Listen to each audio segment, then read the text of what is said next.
عليكم نعمتي ورضيت لكم الإسلام دينا وقال إنما يريد الله ليذهب عنكم الرجس أهل البيت ويطهركم تطهيرا صدق الله المولانا العظيم وصدق رسوله النبي الكريم فأعوذ بالله من الشيطان الرجيم بسم الله الرحمن الرحيم إن الله وملائكته يصلون على النبي يا أيها الذين آمنوا صلوا عليه وسلموا تسليما اللهم صل على سيدنا ومولانا ونبينا وشفيعنا محمد معدن الجود والكرم وعلى آله وصحابه وبارك وسلم وعلى سيدنا الغوث العظم وعلى بلده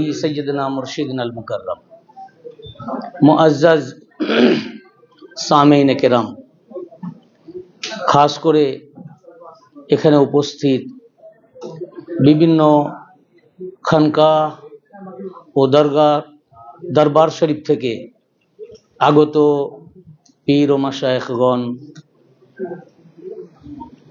সমস্ত উলামায়ে মুহাক্কিকিন এবং Islamic scholar আহলে বাইত পাক গবেষক এবং সামনে উপস্থিত সমস্ত আশিকানে মুস্তাফা মুহিব্বানে আহলে বাইত কিরাম গোলামানে হযরত গাউসে আজম এবং এখানে উপস্থিত এবং অনলাইন লাইভ টেলিকাস্টের মাধ্যমে দূর থেকে সকল সুধীবৃন্দ আপনাদের প্রত্যেকে জানাই আমার পক্ষ থেকে এই জিলহজ মাস ঈদে ইয়াউমে গদিরের ঈদ মুবারক এবং আমার পক্ষ থেকে আন্তরিক প্রীতি শুভেচ্ছা ভালোবাসা অভিনন্দন মুবারকবাদ এবং জানাই আসসালামু আলাইকুম ওয়া রাহমাতুল্লাহি ওয়া বারাকাতুহু। আজকে বাংলাদেশের বুকে এই ঢাকা এর প্রাণকেন্দ্র জাতীয় প্রেস ক্লাবে শেরে খোদা হায়দার কাররার মৌলা আলিউল মুর্তজা ওয়া মুশকিল কুশা আলাইহিস সালাম পাকের এলানে বেলায়েতের ঈদ উদযাপনের উদ্দেশ্যে এই অনুষ্ঠানের আয়োজন। এখন আসর এবং মাগরিবের মধ্যবর্তী সময়টা খুব সংকীর্ণ।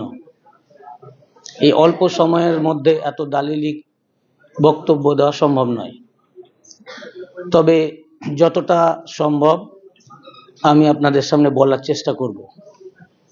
এবং এনারা যেভাবে আমার বিষয়টা হাইলাইট করলেন, আমি বলে দিই আমি কিন্তু সেরকম নয়, আমার নিজের বলার কোনো শক্তি নাই। আমি মাদ্রাসায় গেছি এটা ঠিক, এবং বিভিন্ন আলেমদের কাছে পড়েছি এটাও ঠিক, বেরেলভির কাছেও পড়েছি, দেওবন্দের কাছে পড়েছি, আহলে হাদিসের কাছে পড়েছি, মাক্কি মাদানিতেও পড়েছি, কিন্তু ওই চৌকাঠ থেকে শুধু এত বড় একটা সার্টিফিকেট পেয়েছি, এছাড়া কিছু পাইনি। যা কিছু পেয়েছি আমার যিনি পীর ও মুর্শিদ মেদিনীপুর দরবার পাকের সাজ্জাদা রসিন হুজুর পাক সৈয়দনা হযরত সৈয়দ শাহ রশিদ আলী আল কাদের আল হাসানি আল হুসাইনি আল বাগদাদি আলাইহিস সালাম, যিনি রসুল পাক সাল্লাল্লাহু আলাইহি ওয়া সাল্লামের ডাইরেক্ট 35তম বংশধর এবং মৌলা আলী ও ফাতেমার আলাইহিমাস সালামের 34তম, এবং পিরানে পীর মিরানে মীর দস্তগীর রওশন জমির হুজুর গাউসুল আজম শেখ মুহিউদ্দিন আব্দুল কাদের জিলানী আল হাসানি আল হুসাইনি আল বাগদাদি আলাইহিস সালাম, উনার শাহজাদা সৈয়দনা আব্দুর রাজ্জাক আলাইহিস সালাম থেকে উনার ডাইরেক্ট 22তম বংশধর। আজ থেকে আনুমানিক 250 বছর আগে এই দেশের বুকে এসেছিলেন। তখন ভারত বাংলাদেশ একসাথেই ছিল, এবং এই বাংলাদেশের বুকে 30টি আঞ্জুমান মেদিনীপুর দরবার পাকের রয়েছে, এবং মেদিনীপুর দরবার পাকের মুরিদানরাও অসংখ্য এখানে রয়েছেন। উনারই আমি সোহবত থেকে যা শিখার শিখেছি, যা কিছু পেয়েছি, আমি সব জায়গায় গেছি, সব জায়গায় পড়াশোনা করেছি, আবার আমার মুর্শিদরাও আমাকে পড়িয়েছেন। সব পড়ে দেখলাম যে সবারই মধ্যেই কিছু না কিছু ভুল আছে। একটি রাস্তা ঠিক, সেটা আউলিয়া কেরামের রাস্তা, আহলে বাইতের রাস্তা। এবং আমি অ্যাকচুয়ালি পিওর সায়েন্সের স্টুডেন্ট, ম্যাথ, ফিজিক্স, কেমিস্ট্রি নিয়ে পড়েছি। এই লাইন পেয়েছি এবং আমি তৈরি হয়েছি শুধু উনার নিসবত ও সোহবত থেকে, এবং আমাদের এই আকীদা তৈরি হয়েছে উনার থেকে। অতএব যা কিছু শুনবেন, আমার কোনো কিছুই ক্ষমতা নাই, সবই উনার নিগাহে কারাম, এবং উনি যেটা আমাকে বলাবেন সেটাই বলবো, তার বেশি আমার বলার ক্ষমতা নাই। আমার পীর মুর্শিদ, উনার বছর 4 বোধহয় হলো উনি পর্দা নিয়েছেন। এখন ওনার পরে এটা পরপর বংশ পরম্পরায় সার্ভাইভাল এল্ডেস্ট সান, তারাই সাজ্জাদা নাসিন হন। সেই হিসাবে বর্তমান সাজ্জাদা নাসিন হুজুর পাক সৈয়দনা ইয়াসুব আলী আল কাদর আল হাসানি আল হুসাইনি আল বাগদাদি মাদ্দাজিল্লাহুল আলী আদামাল্লাহু ফাইজাহুম, উনারই নিগাহে করম থেকে আমি আপনাদের বলবো। দেখুন, আমরা যে মজলিসে এসেছি, কি মজলিস? মৌলা আলী মুশকিল কুশা আলাইহিস ইসলামের মজলিস। মৌলা আলীউল মুর্তাজা আলাইহিস সালামের ব্যানার তৈরি করলেই, ওনার নাম নিলেই বলে শিয়া। এটা এটা এটা আজ নতুন ফিতনা নয়, আরো আগে থেকে। কিন্তু দেখুন, এই হাদিস ইমাম হাকিম তার মুস্তাদরাক আলা সাহিহাইন কিতাবের মধ্যে রিওয়ায়াত করেছেন এবং এর ইসনাদ বর্ণনা করেছেন, হাজা হাদিসুন সহিহুন আলা শারতি শাইখাইন। এই হাদিস বুখারী ও মুসলিমের শর্তে সহিহ। আবার এই হাদিস ইমাম তাবরানী রিওয়ায়াত করেছেন তার মুজাম আল কবীরের মধ্যে, ইমাম হাইসামি রিওয়ায়াত করেছেন মাজমাউজ জাওয়ায়েদের মধ্যে, এবং তিনি তাহকিক করেছেন রিজালুহু রিজালুস সিকা, এই সমস্ত রিজাল সিকা রিজাল বিশ্বস্ত। এবং এই হাদিস আরো অনেক রেফারেন্স রয়েছে, আমি সময় বাঁচার জন্য দিচ্ছি না, মূল কয়েকটা কিতাবের নাম বললাম। হযরতে উম্মুল মুমিনিন আয়েশা সিদ্দিকা রাদিয়াল্লাহু আনহা হাদিসের রাবি, জগৎ জননী, সকল মুমিনিনদের আম্মা জান, তিনি বর্ণনা করেন যে এক সভা মানে হুজুর সাল্লাল্লাহু আলাইহি ওয়াসাল্লামের হুজরা শরীফে সাহাবায়ে কেরামরা বসে আছেন, তখন হুজুর আন্দারে ছিলেন। তো সবাই গল্প, নবীজি তো মজলিসে নাই, সবাই গল্প করছেন। তো উম্মুল মুমিনিন ঘরের ভিতর থেকে লক্ষ্য করলেন যে হযরতে আবু বকর মাওলা আলীর দিকে তাকিয়ে আছে। উনি তখন ওনার আব্বাকে জিজ্ঞাসা করলেন যে আব্বা, আপনাকে প্রায় দেখি যে মজলিসে আলী থাকে আপনি শুধু আলীর দিকে তাকিয়ে থাকেন কেন? তখন তিনি বললেন যে মা, তুমি রাসূলুল্লাহ থেকে হাদিস শুনো নাই? খোদ উম্মুল মুমিনিনের রাবি বলেন যে কি? বলে আল্লাহ রাসূল সাল্লাল্লাহু আলাইহি ওয়া সাল্লাম বলেছেন, আন নাজরু ইলা ওয়াজহি আলী ইবাদা। আলী আলাইহিস সালামের চেহারা দেখা ইবাদত। এখন সবাই গল্প গুজবে ব্যস্ত, আর আমি আলীর চেহারা দেখার মাধ্যমে ইবাদতে মাশগুল। ইবাদত কার? আলীর ইবাদত হয়? ইবাদত আল্লাহর। দেখছেন আলীকে, इबादत হচ্ছে আল্লাহর।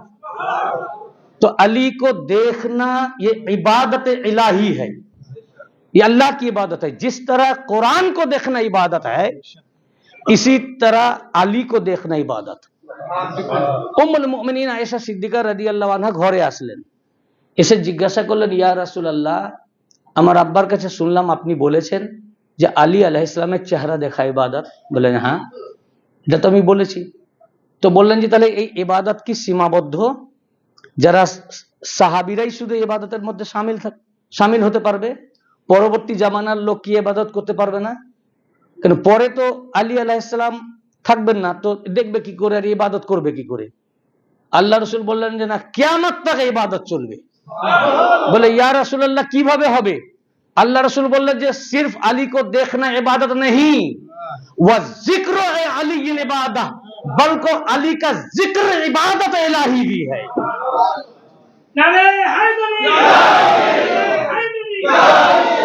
तो अली अलैहिस सलामेर जिकिर ও ইবাদত।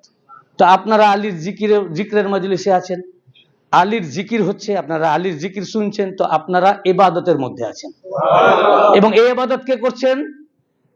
হযরত আবু বকর।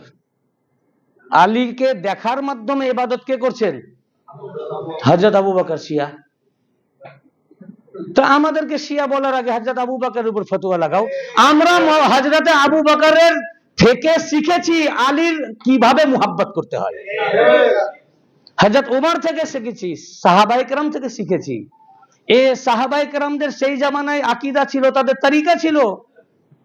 তো আহলে সুন্নাত ওয়াল জামাত ওই দলের নাম যারা আলীর জিকরের মাধ্যমে ইবাদত করে, আলীর মুহাব্বত করে, আলীর পেরাবি করে। আর যারা মওলা আলীর পেরাবি শুনলে হিংসা হয়, এরা শিয়া তো নয়, সুন্নিও নয়, এদের দ্বীনের নাম খারেজিয়াত ও নাসিবিয়াত। এরা সাহাবায়ে কেরামের ফলোয়ার্স নয়, সাহাবি করে, কিন্তু সাহাবিটা ওরা লাগায়, মানে একটা ব্যানার লাগায়, কিন্তু এরা সাহাবায়ে কেরামে কেউ মান্যওয়ালা নয়। যদি সত্যি সাহাবিকে মান্যওয়ালা হয়, হক সাহাবি যারা ছিলেন, তো অবশ্যই মওলা আলীর মুহাব্বতকারী হবে। এবং এই যে ঈদ গদির, এই গদিরের অনুষ্ঠান বলে কবে থেকে, বলে বাংলাদেশে কখন থেকে হচ্ছে, এই তো কয়েক বছর থেকে হয়তো হচ্ছে। তাহলে আগে কি ছিল? তাহলে কি তারা আহলে সুন্নাত ছিল না? এখন বাংলাদেশ, ভারত, যে দেশই হোক আর যে মাযহাব হোক, তারা যদি আগে জানতেন না, করতেন না, কি কারণে করেননি সেটা তাদের ব্যাপার। আমার কথা, কোন ওলামা করেছেন, কোন ওলামা করেননি, কোন পীর সাহেব করেছেন, কোন পীর সাহেব করেন নাই, সেটা কি কারণে করেন নাই সেটা ওনাদের ব্যাপার। কিন্তু হুজুর করেছেন কিনা সেটা আগে দেখেন, হুজুর করেছেন কিনা। আর অনেক পীরের দরবারে আগে এই ঈদে গদির ছিল না, এটা ঠিক। কেন ছিল না? ব্যাকগ্রাউন্ড জানতে হবে তো। হযরত হাসান বসরি রহমাতুল্লাহ আলাইহি তিনি একদিন হাদিস বর্ণনা করলেন, ক্বালা ক্বালা রাসূলুল্লাহ, ডাইরেক্ট রাসূলুল্লাহ থেকে হাদিস বয়ান করলেন। তো একজন বললেন যে আপনি তো হুজুর থেকে হাদিস সেমা করেন নাই, তো আপনি ডাইরেক্ট রাবির নাম বলে আপনি বর্ণনা করলেন কেন? তখন বললেন যে আমরা এমন এক জামানা আমাদের উপর দিয়ে অতিবাহিত হচ্ছে, এখন মওলা আলীর নাম নেওয়াটা জীবনের জন্য বিপজ্জনক হয়ে গেছে। অতএব যে হাদিসের আমি রাবি বর্ণনা করব না, বুঝে যাবে ওটা মওলা আলী থেকে রেওয়ায়াত। তো যে যুগে মওলা আলীর নাম নেওয়া জানের জন্য বিপজ্জনক ছিল, সেই জামানায় ঈদে গদির পালন কি করে করবে? বুঝতে পারেননি? অনেক সৈয়দ নামের আগে সৈয়দ লিখলে তাকে হত্যা করা হতো আরব আজমে, যার কারণে অনেকেই মাইগ্রেট করে গেছেন। বেশিরভাগই এই হিন্দুস্তান, পাকিস্তান, এদিকে এসছেন, ইয়েমেন, বিভিন্ন দেশে ছড়িয়ে গেছেন। তো নামের আগে সৈয়দ লিখলে, সৈয়দ জানতে পারলে তাকে কতল করত।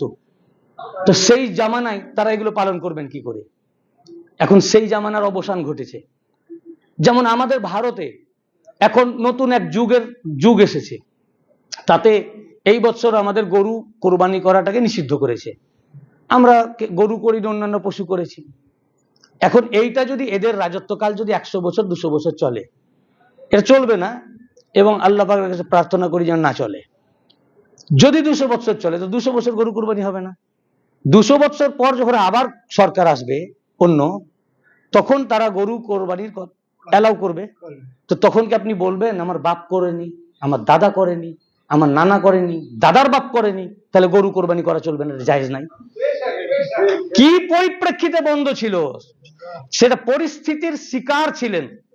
তো এই বাংলাদেশের বুকে অনেক বড় বড় দরবার রয়েছে, পীর মাশায়েখ রয়েছেন, তারা পরিস্থিতির শিকার ছিলেন। তাদের মওলা আলীর নাম নিলেই হত্যা করত, চাই যে কারণে ছিল না। আমার দরবারে আমি জন্ম থেকে দেখছি ঈদে গদির, ইনারা হুজুর গওস পাকের औलाद পাক ওখান থেকে এসেছেন, ইনারা বংশ পরম্পরায় পালন করছেন। বুঝতে পেরেছেন না? এখন দেখার বিষয়, এরা কি করতে চাই জানেন? যে আল্লাহ হুকুম করলেও, রসুল পাক হুকুম করলেও, বুঝলেন না, আল্লাহর রসুলের কথা এদের কাছে গ্রহণযোগ্য নয়। তাদের তৈরি করা ইমামরা কি করেছে?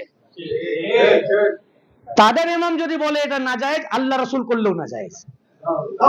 আর ঈদে গদিরের মতো ওয়াক্কাত দলিল, এবং এটা হাদিসে মুতাওয়াতির কাতঈ হাদিস, এবং এই হাদিস যদি মুতাওয়াতির না হয়, সহি না হয়, পৃথিবীর বুকে কোনো হাদিসই সহি হবে না। এই হাদিসের সাক্ষী 1,24,000 সাহাবী। এবং শুধু তাই নয়, এই কিতাবটি আমার নিজের লেখা গদিরে খুমের চূড়ান্ত ঘোষণা। এই কিতাবে আমি নিজে 146 জন সাহাবী ও তাবেঈন থেকে হাদিস কোট করেছি।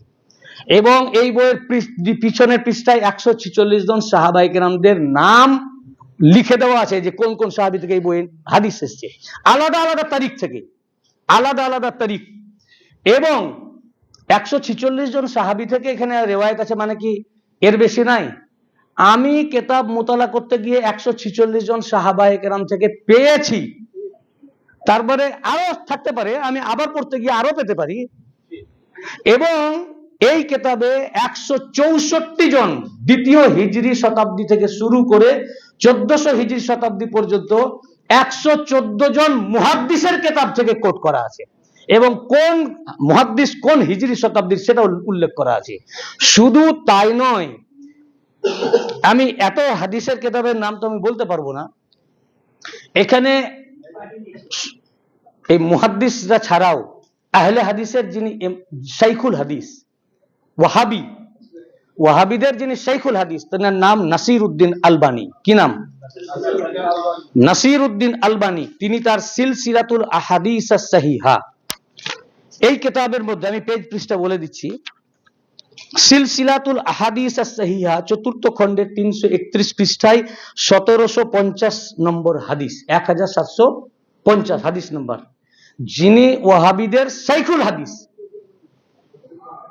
তাদের নেতা, তিনি তার এই সিলসিলাতুল আহাদিস আস-সাহিহার 4th খণ্ডের 331 পৃষ্ঠায় হাদিস নম্বর 1750 এর মধ্যে এই গদিরে খোবের হাদিস উল্লেখ করেছেন, এবং লিখেছেন মান কুনতু, রাসূল পাক সাল্লাল্লাহু আলাইহি ওয়াসাল্লাম গদিরের ময়দানে মওলা আলীর হাত ধরে বললেন মান কুনতু মাওলাহু ফা আলীজুর মাওলাহু, আমি যার মাওলা আলী তার মাওলা। শুধু হাদিসটা উল্লেখ করে নাই, হাদিসটি উল্লেখ করার পর ওয়াহাবিদের শাইখুল হাদিস তিনি সেখানে মোহর লাগিয়ে দিয়েছেন, তাহকিক করেছেন হাজা হাদিসুন সহিহুন আলা শর্তে শাইখাইন, এই হাদিস বুখারী ও মুসলিমের শর্তে সহিহ। এবং শুধু তাই নয়, আমার এই কিতাবে আহলে সুন্নাতের কিতাব ছাড়া একটিও শিয়া ভাইদের কিতাব থেকে কোট করা নাই। এবং আমি চ্যালেঞ্জ করেছি যে একটি যদি কিতাবের বাইরে থাকে আপনি আমাকে দেখাবেন, আমি বই ব্যান্ড করে দেব, বন্ধ করে দেব। এবং শুধু তাই নয়, দেওবন্দের পীর সাহেব মোহাম্মদ জাকারিয়া, যিনি দেওবন্দের পীর সাহেব মোহাম্মদ জাকারিয়া, উনি যে কিতাব লিখেছেন তার নাম তাবলীগি নিসাব। কি কিতাবের নাম? তাবলীগি। গদিরের হাদিসটা এমনই, ওয়াহাবিদের সঙ্গে আমাদের অনেক মতের মিল হয় না। একটা যেমন কিয়াম তারা আমরা করি, ওনারা করেন না, ডাইরেক্ট লিখেছেন কিয়ামের এগেইনস্টে। আমরা ইলমে গায়েব মানি, তারা মানেন না। হাজির নাজির মানি, তারা মানেন না। মাওলার মাওলাইয়াতের ব্যাপারে ওয়াহাবিও অস্বীকার করতে পারেনি। সুবহানাল্লাহ। মাওলাইয়াত এমনই যে ওয়াহাবি, দেওবন্দি, লামাঝাবি এই ভাইয়েরাও অস্বীকার করেন নাই। ওয়াহাবির কিতাব দিলাম, এবার দেওবন্দের পীর সাহেব মোহাম্মদ জাকারিয়া সাহেব তার তাবলীগি নিসাব কিতাবে 6টি অধ্যায়ে লেখা, তার লাস্ট অধ্যায়টির নাম ফাজাইলে দুরুদ। এই চ্যাপ্টারের পেজ নাম্বার 83। পেজ নাম্বার কত? 83। আপনারা মুখস্থ করবেন, বলতে পারবেন।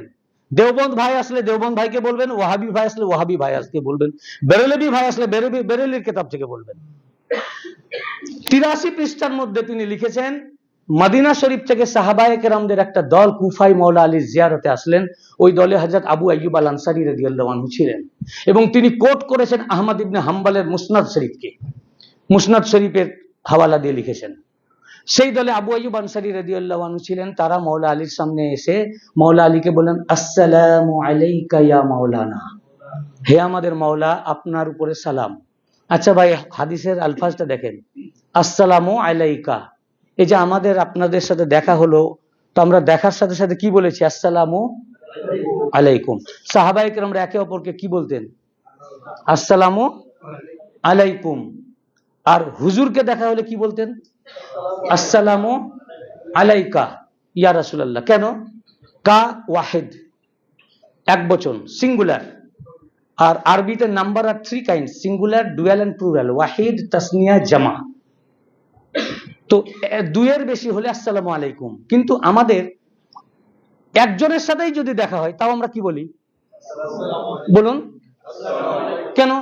ব্যক্তিটা একজন, তো এটাও তো আসসালামু আলাইকা হওয়ার কথা, কিন্তু আমরা আসসালামু আলাইকা বলি না, বলি কি? আসসালামু। কারণ হলো যে আমরা যে ব্যক্তিকে আপনি দেখছেন মুমিন, উনি একা নয়, ওনার সাথে আরো 2 জন মুমিন আছেন। ডান কাঁধে আর বাম কাঁধে, কেরামিন কাতেবিন, দুই ফেরেশতা নেকি বদি লেখার জন্য। যেহেতু আপনার সাথে আরো দুজন মোমেন ফেরেশতা রয়েছেন, তাই তিনজনকে নিয়ে বলে আসসালামু আলাইকুম।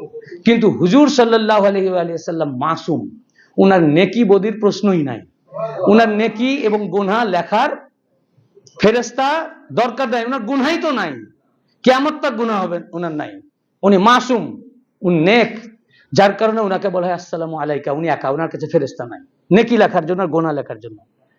সেই যুগে সাহাবায়ে কেরামের যে আকীদা ছিল, সাহাবীরা একে অপরকে কিন্তু সালাম দিতেন আসসালামু আলাইকুম। হযরত আবু বকর উমরকে সালাম দিতেন আসসালামু আলাইকুম, হযরত উমর হযরত আবু বকরকে সালাম দিতেন হযরত আসসালামু আলাইকুম, তালহা জুবায়ের আনাস বিন মালিক तमाम আসহাব সালাম দিতেন আসসালামু আলাইকুম। কিন্তু এই যে সাহাবায়ে কেরামের দল যে রাসূল পাককে বলতেন আসসালামু আলাইকা, এই দল যখন মাওলা আলীর জিয়ারতে আসলেন, হুজুরকে যে লফজ ইউজ করতেন সেই শব্দে বললেন আসসালামু আলাইকা ইয়া মাওলানা।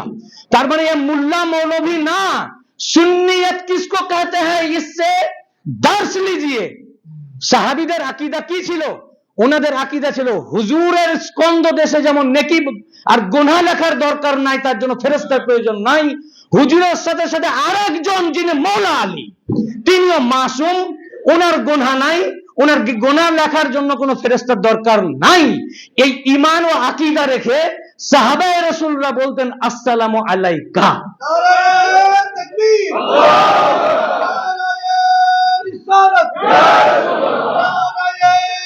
হায়দারি, নারে হায়দারি। সাহাবায়ে কেরাম থেকে আকীদা নিন, এটাই আহলে সুন্নাত ওয়াল জামাত। সাহাবীদের পথ তো আহলে সুন্নাত ওয়াল জামাত। সাহাবীদের পথ কি? হুজুর যেমন মাসুম, মাওলা আলীও এরকম মাসুম। তা আমরাই তো প্রকৃত আহলে সুন্নাত ওয়াল জামাত। আর যারা নিজেদেরকে সুন্নি দাবি করছেন, তারা শিয়াও নয় সুন্নিও না, এটা খারজি। মাওলা আলীর আহলে বাইত থেকে বেরিয়ে গেছে, এই মুমিনই না, মুসলমানই না, ইসলাম থেকে খারিজ। সাহাবীদের রাস্তায় নাই, ইসলামের রাস্তায় নাই, হযরত আবু বকর উমরের রাস্তায় নাই, হযরত আবু বকর উমরের রাস্তায় আমরা। উনি গদির পালন করেছেন, আমরাও পালন করছি। উনি কিরকম গদির পালন করেছেন? আল্লাহ তাআলা বললেন যে ইয়া আইয়ুহার রাসূল, আমি খুব শর্টে শর্টে টাচ করে যাচ্ছি, ইয়া আইয়ুহার রাসূল বাল্লিগ মা উনজিলা ইলাইকা মির রাব্বিক। কোরআন পাকে এই সূরা আর আরেকটি সূরা, এই দুই জায়গায় ইয়া আইয়ুহার রাসূল এসেছে, আরেকটি আয়াত। আর পুরা কোরআনে কোথায় ইয়া আইয়ুহার রাসূল আসেনি। কোথাও বলেছেন ইয়া আইয়ুহাল মুদাসসির, কোথাও ইয়া আইয়ুহাল মুজাম্মিল, ম্যাক্সিমাম জায়গায় ইয়া আইয়ুহান নবী, ইয়া আইয়ুহান নবী। কিন্তু ইয়া আইয়ুহার রাসূল শুধুমাত্র এই আয়াতে, আমাদের আলোচ্য আয়াত, আর অন্য একটি আয়াতে এসেছে। কেন? এখানেও তো বলতে পারতেন হে নবী আপনি বলে দেন, হে আমার কামলিওয়ালা বলে দেন, হে আমার হাবিব বলে দেন। ইয়া আইয়ুহার রাসূল, রাসূল শব্দ ব্যবহার করার অর্থ, প্রত্যেকটা শব্দ আল্লাহ পাক ব্যবহার করার হিকমত রয়েছে। মা উনজিলা, যেটা আপনার প্রতি নাজিল করা হয়েছে বলে দেওয়ার জন্য, এই নাজিল হওয়া কথাটি হচ্ছে রিসালাত সম্বন্ধীয়, রিসালাত সম্পর্কিত, রিসালাতের সমতুল। আপনার পর কেউ নবী হবেন না, যার কারণে নবুয়তের দরজা বন্ধ। এই জন্য নবুয়ত ও রিসালাত আপনার পর ভেলায়াত ও ইমামতের নামে মাওলা আলী থেকে চলছে। জিনিস এক, কালার আলাদা, জিনিস এক, রং আলাদা। ব্যাপারটা বুঝতে পেরেছেন তো? এটা রিসালাত সম্পর্কিত, এই জন্য হুজুরকে সম্বোধনই করলেন ইয়া আইয়ুহার রাসূল। এরপর বললেন বাল্লিগ, আপনি পৌঁছিয়ে দেন। কোরআনে এই আয়াত ছাড়া বাল্লিগ আর অন্য কোন আয়াতে আসেনি। সূরা তাওবার 6 নম্বর আয়াতে এসেছে আবলিগ। কি এসেছে? আবলিগ মানেও পৌঁছিয়ে দিন, বাল্লিগ মানেও পৌঁছিয়ে দিন। এই দুটোর মধ্যে পার্থক্য হলো এই যে আবলিগ মানে পৌঁছিয়ে দিন। কোরআন অভিধানের বিশ্ববিখ্যাত মুফাসসির লেখক, ডিকশনারির, কোরআনের ডিকশনারির, তিনার নাম আল্লামা রাগিব ইসফাহানি। তিনি তার আল মুফরাদাতুল কোরআন এই কিতাবে উল্লেখ করেছেন যে আবলিগ অপেক্ষা বাল্লিগ বেশি তাগাদা দিতে ব্যবহার হয় এবং বারবার পুনরাবৃত্তি করতে ব্যবহার হয়। আল্লাহ পাক মাওলা আলীর ভেলায়াত যেন অবশ্যই পৌঁছে দেওয়া হয়, এই তাকিদ অর্থে এবং বারবার পুনরাবৃত্তি করার জন্য বাল্লিক ব্যবহার করেছেন। কত ইম্পর্টেন্ট।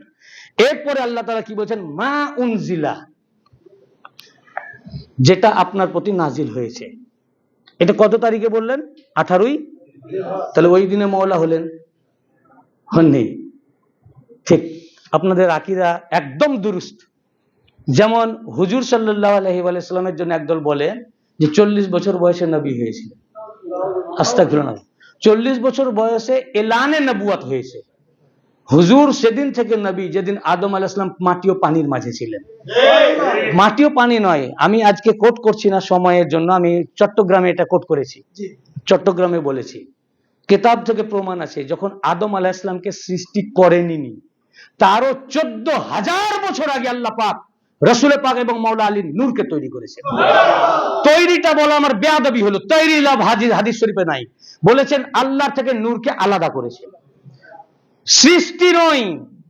রাসূল পাককে সৃষ্টি বলেন নাই, আলাদা করেছেন, সেপারেট করেছেন। কোরআন পাকে যে নূর আসার কথা বলা হয়েছে, নূরের জন্ম বা তৈরি বা এসব বলা হয়নি, বলা হয়েছে কদ জাআকুম মিনাল্লাহি নূর, তোমাদের কাছে এসেছেন এ নূর। আপনারা জিজ্ঞাসা করলেন, ইনি আফসার তাইয়্যিবী সাহেব বললেন ওয়ালিউল্লাহ এসেছে, আপনারা বললেন এসেছে বাংলাদেশে, তার মানে আপনারা কি ভাবলেন বাংলাদেশে আজকে জন্ম হলো? আজ জন্ম হয়নি। এসেছে মানে আগেই জন্ম হয়েছে, কোন জায়গায় সে আর থাকে, সেখান থেকে আসছে। আপনারা জিজ্ঞাসা করলেন কোত্থেকে আসলো, বললেন যে মিনাল হিন্দ, হিন্দুস্তান থেকে এসেছে, ইন্ডিয়া থেকে। আপনারা বুঝলেন ও তাহলে উনি ভারতীয়, আমার জন্মস্থান ভারত। আল্লাহ পাককে জিজ্ঞাসা করলাম, ইয়া আল্লাহ, নূর তো আমাদের কাছে এসেছেন বুঝলাম, কিন্তু তাহলে আসার আগে তো কোথাও উনি মজুদ ছিলেন, তো এলেন কোত্থেকে? আল্লাহ পাক জবাব দিলেন মিনাল্লাহ, ফ্রম আল্লাহ, আল্লাহ থেকে। এখানে আমার অনেক ওলামা আমি তর্জমা দেখেছি আল্লাহর নিকট থেকে লিখেছে। আল্লাহ যেখানে নিজেই নিকট শব্দ ব্যবহার করেননি, আপনি নিকট শব্দ যোগ করা মানে কোরআনকে আপনি পরিবর্তন করলেন। কোরআনে ইন্দা, নিকটের আরবি হচ্ছে ইন্দা, নিকটের আরবি। অন্য জায়গায় এসছে, যেমন মারিয়াম আলাইহিস সালামের জন্য যখন বেমৌসুম ফল আসতো, জাকারিয়া আলাইহিস সালাম বললেন ইয়া মারিয়াম আন্না লাকি হাযা, এটা কোথা থেকে আসলো? সূরা আলে ইমরানের 37 নম্বর আয়াত। তিনি বললেন হুয়া মিন ইনদিল্লাহ, হুয়া মিনাল্লাহ বলেননি। যখন রিজিক আসছে বলছেন হুয়া মিন ইনদিল্লাহ, আল্লাহর নিকট থেকে এসেছে। নবীজির যখন দুনিয়ায় আসার কথা বলা হচ্ছে, আল্লাহ পাক তখন ইনদিল্লাহ, মিন ইনদিল্লাহ বলতেছেন না, মিনাল্লাহ, ফ্রম আল্লাহ, আল্লাহ থেকে। তাই নূর আসার আগে ছিলেন আল্লাহতে একীভূত হয়ে। আল্লাহ পাক নিজের নূর থেকে এই নূরকে আলাদা করলেন। তো এটার আমার কাছে অসংখ্য দলিল রয়েছে যে রাসূল পাক এবং মাওলা আলী আলাইহিস সালামের নূর ছিল ওই সাথে। তো যখন সেপারেট করলেন, তখন মাওলা রাসূল পাক সাল্লাল্লাহু আলাইহি ওয়া সাল্লামকে নবুয়ত ও রিসালাত সহকারী সেপারেট করলেন এবং মাওলা আলীকে তখনই বেলায়েত সহকারী করলেন। কেন? যে 14,000 বছর বাদ আদম আলাইহিস সালাম আসবেন, তারপর যত পয়গম্বর আসবেন সব নবীর নবুয়ত রাসূল পাকের নবুয়ত থেকে হবে। কিন্তু আদম আলাইহিস সালামের সাথে সাথে হর পয়গম্বরের জামানায় এক ওলি আছেন। তো আদম আলাইহিস সালামের বাম পাঁজর থেকে পহলা ওলি ওলিয়া বিবি হাওয়া আসবেন। এই জন্য রিসালাত আর বেলায়েতের নূরকে একসাথে তাওহীদের নূর থেকে সৃষ্টি করেছেন।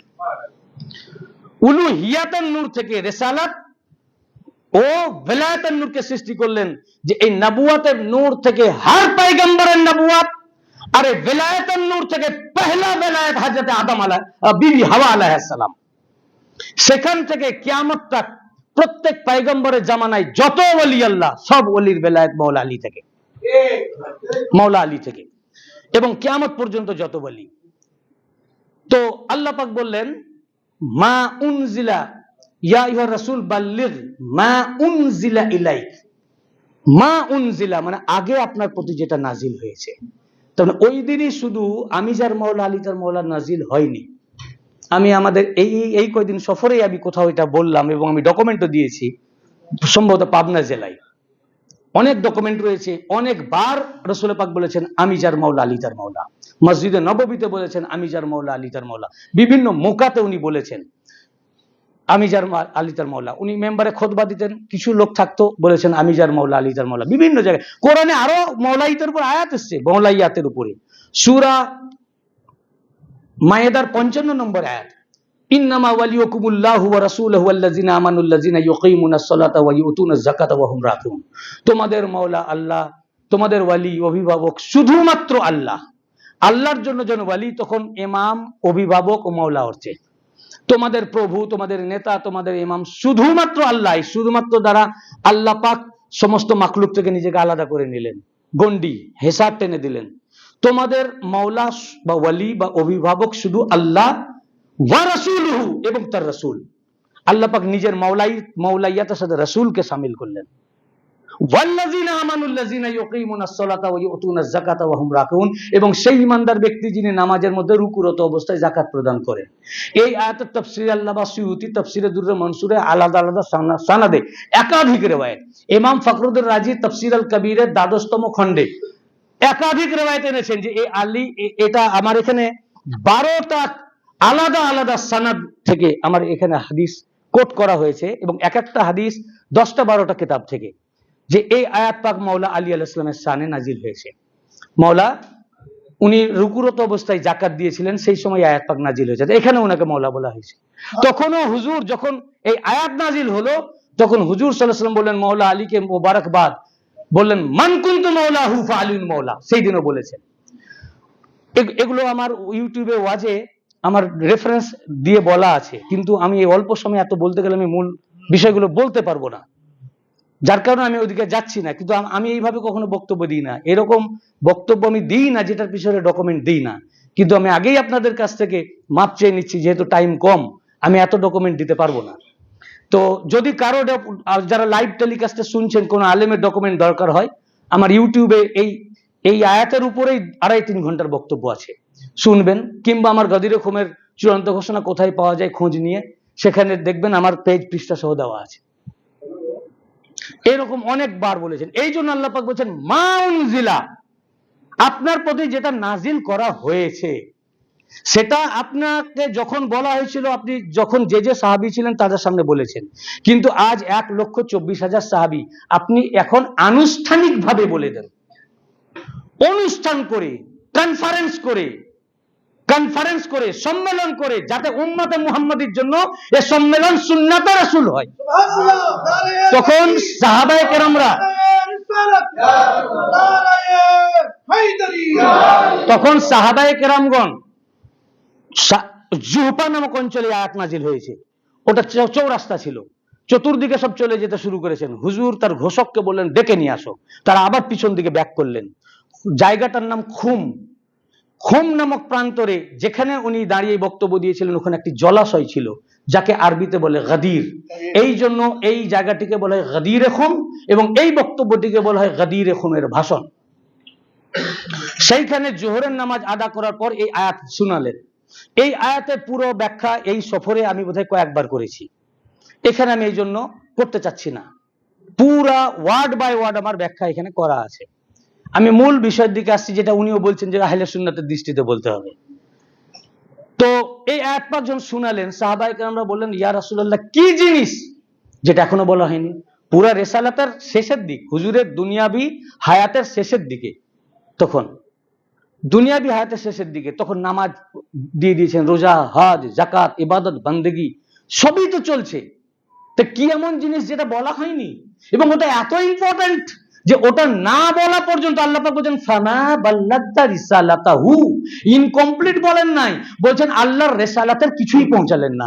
তো যদি এই আলীর বেলায়েতের এলান না করলে হুজুরের রিসালাতের কিছুই পৌঁছানো না হয়, তো মাওলা আলীর বেলায়েতকে ধারণ বা গ্রহণ বা পালন না করলে এই রিসালাতের নামাজ ও রোজা কিভাবে আল্লাহর বারগাহে কবুল হয়? যেমন রেসালাত পৌঁছানো বেকার, তো রেসালাতের দ্বারা যা আমাদেরকে দিলেন সারা আমল বেকার। সারা আমল, তার নামাজ কাজে আসবে না, রোজা কাজে আসবে না, হজ কাজে আসবে না, যাকাত কাজে আসবে না। ফামা বাল্লাগতা, আপনি কিছুই পৌঁছালেন না। অর্থাৎ 23 বছর ধরে আপনি যা পরিশ্রম করলেন, শ্রম করলেন, মেহনত করলেন, তা সমস্ত মেহনত বেকার।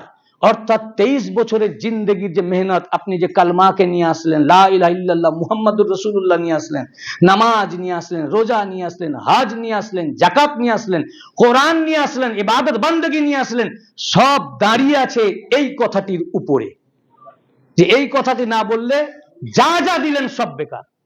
তাহলে পুরা দিন দিন দাঁড়িয়ে আছে বেলায়েতে মাওলা আলীর উপরে। সাহাবায়ে কেরাম জিজ্ঞাসা করলেন, কি কথা যেটা না বলা পর্যন্ত আপনার সমস্ত রিসালাত বেকার, তো আমাদের সমস্ত কিছুই বেকার হয়ে যায়, আমাদেরকে বলুন। তখন উনি হাদিসে সাকালাইন ফার্স্ট বলেছিলেন। আমি হাদিসে সাকালাইন বলবো না, এখন আমার সময় নাই, বুঝেছেন না? এটা বিভিন্ন ভাবে ইবারতে এসছে, তিরমিজি শরীফের 2 জায়গায় এসছে, কিতাবুল মানাকিবের মধ্যে মানাকিব আহলে বাইতের জাবের ইবনে আব্দুল্লাহ আনসারী থেকে 2য় খণ্ডের দেওবন্দ প্রিন্টের 219 পৃষ্ঠায়, আবার যায়েদ বিন আরকাম থেকে 220 পৃষ্ঠায়, আবার মুসলিম শরীফে এসে 2য় খণ্ডের 278 পৃষ্ঠায় যায়েদ বিন আরকাম থেকে। ওখানে একটি লফজ বলি যে যখন কোরআন, উনি বললেন ইন্নী তারিকুন ফিকুমুস সাকালাইন, আমি তোমাদের মাঝে 2টি ভারী জিনিস ছেড়ে যাচ্ছি। একটি আল্লাহর কেতাবের জন্য বললেন কোরআন, দ্বিতীয়টি ওয়া ইতরাতি আহলু বাইতি, আমার ইতরাত আহলে বাইত। তারপর বললেন উযাক্কিরুকুমুল্লাহ ফি আহলি বাইতি, উযাক্কিরুকুমুল্লাহ ফি আহলি বাইতি, উযাক্কিরুকুমুল্লাহ ফি আহলি বাইতি। 3 বার বললেন যে আমি আমার আহলে বাইতের ব্যাপারে আল্লাহর স্মরণ করাচ্ছি, আমার আহলে বাইতের ব্যাপারে তোমাদেরকে আল্লাহর স্মরণ করাচ্ছি। কবার বললেন? এখানে আল্লাহ রাসূল কোরআনের কথা বললেন 1 বার, আহলে বাইত পাকের কথা বললেন কবার? 3 বার। এর হিকমত রয়েছে। কারণ কি? কোরআন, আল্লাহর নবী জানেন কেউ কোরআন ইনকার করবে না, বেরেলভী কোরআনকে স্বীকার করবে, মানবে, দেওবন্দি কোরআন মানবে, কিন্তু কোরআন থেকে আসল হাকিকত নিবে না। ওয়াহাবি কোরআন মানবে, সবাই বলবে কোরআন আমার কিতাব। লামাযহাবী, জামাত ইসলামী, তাবলীগ জামাত, শিয়া, সুন্নি প্রত্যেকেই বলবে কোরআন আমাদের কিতাব, কোরআনের ব্যাপারে কোনো, উনি জানেন আমার পরে কোরআন সবাই মানবে কিন্তু আমার আহলে বাইত পাককে ছেড়ে দেবে। এই জন্য আহলে বাইত পাকের প্রতি তাকিদ করতে কোরআনের কথা বলেন 1 বার আর আহলে বাইতের কথা 3 বার। আরেকটি হাকিকত আছে যে এর দ্বারা আল্লাহ রাসূল বুঝিয়ে দিলেন কেউ যদি কোরআনকে ধরে আহলে বাইতকে ছেড়ে দেয় ও গুমরাহ, কিন্তু যদি কেউ কোরআন জানে না শুধু আহলে বাইতকে পেয়ে যায় তো ও হেদায়েত প্রাপ্ত। আপনি বলবেন কিভাবে? এটা দুরকম কথা হলো। এইভাবে ধরুন এই যে স্কলার আছেন আমাদের, কি নাম জানো? আমি জানি কিন্তু মনে আসছিল না, আহসানুল হাদি সাহেব, আরো পীর মাশায়েখ আছেন। এখন একজন হিন্দু ভাই, সে নামাজও জানে না, রোজাও জানে না, ইসলাম জানে না, কোনোভাবে জানলো যে ইনি আলে মুহাম্মদ, কি মেদিনীপুর দরবার এটা আলে রসুলের দরবার, তো ভাবলো যে প্রফেট হযরত মুহাম্মদ সাল্লাল্লাহু আলাইহি ওয়াসাল্লামের বংশধর, যাই দেখি।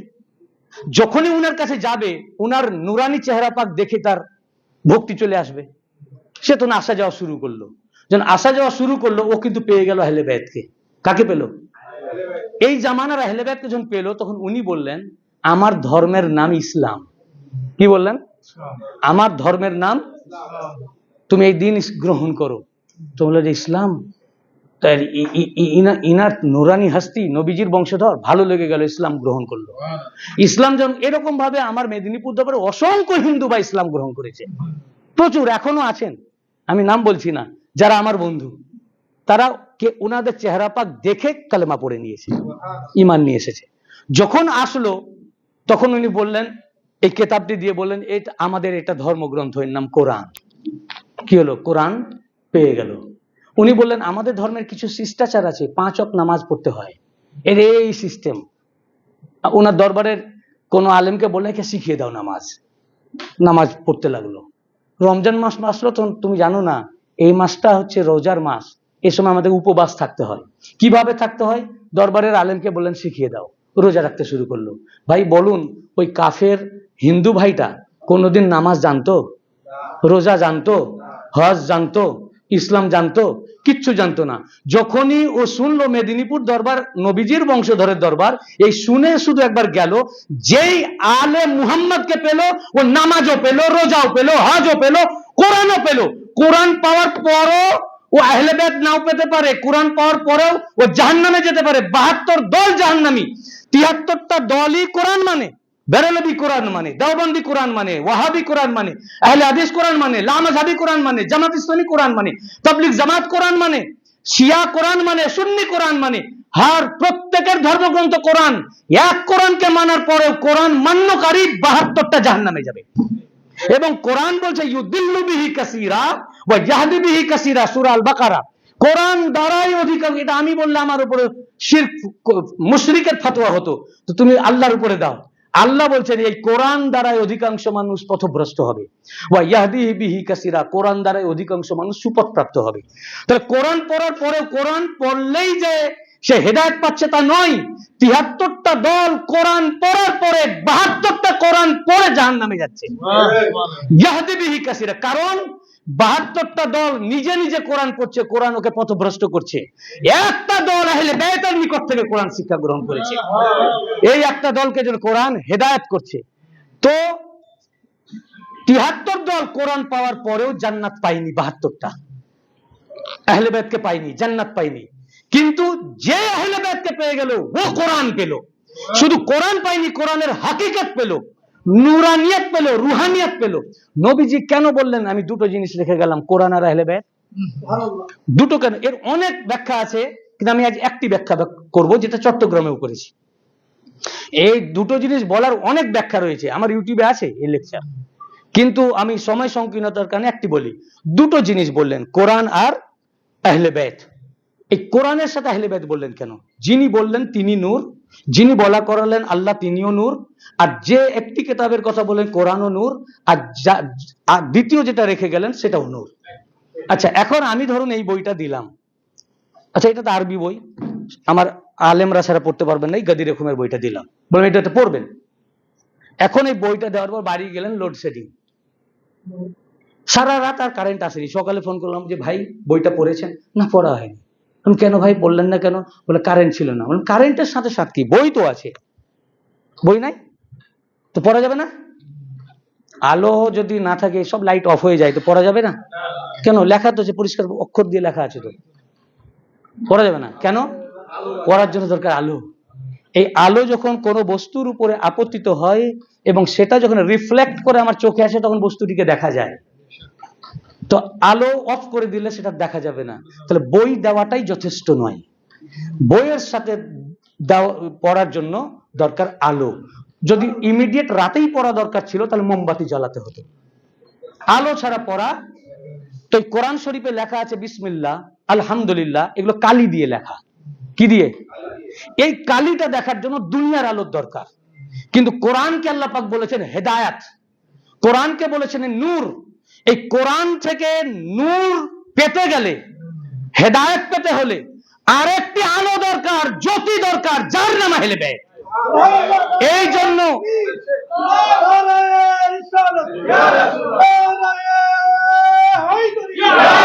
আল্লাহ রসুল এমন করেন নাই যে শুধু কোরআন দিয়ে ছেড়ে দিয়েছেন যাতে উম্মত কোনো কাজে না লাগে। কোরআন দিলেন, নূর কোরআন দিলেন, কোরআনের সাথে সাথে লাইট দিলেন আহলে বাইত পাক। এই আহলে বাইতের রোশনি দিয়ে যখন কোরআন পড়বে, কোরআনের নুরানিয়ত হাকিকত কোরআন থেকে উত্তন পাবে, কোরআন ওকে হেদায়েত করবে। এই জন্য বললেন কোরআনও দিলাম, আর আমার খানদান, আমার ঘরওয়ালা জ্যোতি আহলে বাইত দিলাম। আহলে বাইতের রোশনি দিয়ে কোরআন পড়ো, তো কোরআন তোমাকে হেদায়েত করবে, ইয়াহদি বিহি কাসীরা। এই জন্য 72টা দল আহলে বাইতকে বাদ দিয়ে কোরআন পড়ছে, এই জন্য ইউদিল্লু বিহি কাসীরা। ওর জন্য কোরআন ডার্কনেস, অন্ধকার। কোরআন কি ওর জন্য? শুধু কালিটা দেখতে পাচ্ছে এই আলোতে, কিন্তু রুহানিয়ত পাচ্ছে না, নূরের নূর না থাকার জন্য। বুঝেছেন? যাই হোক, তো যখন রাসূল পাক সাল্লাল্লাহু আলাইহি সাল্লাম এটা গাদিরের ময়দানেও বলেছিলেন, বলার পরে যখন আয়াত পাকটি শুনালেন, বললেন ইয়া রাসূলুল্লাহ আপনি আমাদেরকে বলে দেন কি জিনিস। তখন আল্লাহ রাসূল বললেন, প্রথমে মাওলা আলী আলাইহিস সালামকে এইভাবে উঁচু করে তুলে ধরলেন। উনি আবা পড়েছিলেন, আবাটা নিচে নেমে গেল। কেতাবে আছে যে ওনার সাদা বগলের অংশ, মানে এই তো ভিতরে তোপ বা জুব্বা পরা থাকে, ওইটা দেখা গেল। এরপরে বললেন এনাকে তোমরা চেনো? 1,24,000 সাহাবীদের কাতার। সবাই বলল কে চেনে না, ইনি তো আলী ইবনে আবি তালিব। হুজুর জিজ্ঞাসা করলেন পিছনের লাশ তোমরা শুনতে পাচ্ছ? তারা বলল ইয়া রাসূলুল্লাহ সামনের কাতার যেমন শুনছে আমরাও তেমনি শুনছি। হুজুর অঙ্গীকার নিলেন, কেউ যেন বলতে না পারে যে আমি পিছনে ছিলাম, হুজুর কি বলেছেন জানি না। পুরো মাজমা থেকে 1,24,000 সাহাবী থেকে আগে অঙ্গীকার নিলেন, তোমরা আমার কণ্ঠ শুনতে পাচ্ছ কিনা? সবাই বলল ইয়া রাসূলুল্লাহ, শুনতে পাচ্ছি। এরপর ওনাকে নামিয়ে হাত উঁচু করে ধরলেন, যাতে কেউ অন্য কোনো আলী থাকলে না বলতে পারে যে আমার জন্য বলেছেন। হাত উঁচু করে তুলে ধরে বললেন, মান কুনতু মাওলাহু ফাহাযা আলীউল মাওলা, এটা আল্লাহ পাক তোমাদের কাছে পৌঁছে দিতে বলেছেন। এখন এই হাদিস শরীফটি বিস্তারিত ব্যাখ্যা বর্ণনা করেছেন মেশকাত শরীফের। আমি এখানে একটা সনদ 12টা কিতাব থেকে একটা জায়গায় কোট করা আছে, সব বলা সম্ভব নয়, একটা হাদিস শোনাবো। একটা একই সনদে 12টা কিতাব থেকে আমার এই বইয়ে কোট করা আছে। তার মধ্যে প্রথমটা মেশকাতুল মাসাবি, সমস্ত মাদ্রাসায় 6টি 86টা পড়ার আগে যে বই পড়ানো হয়, এই বই পড়ে মৌলভী সাহেব হয়ে গেলেন আর গাদি রকমের হাদিস পাচ্ছেন না। আপনি এই বই পড়ে পরীক্ষা দিলেন, তাহলে কি চুরি করে পাস করেছেন?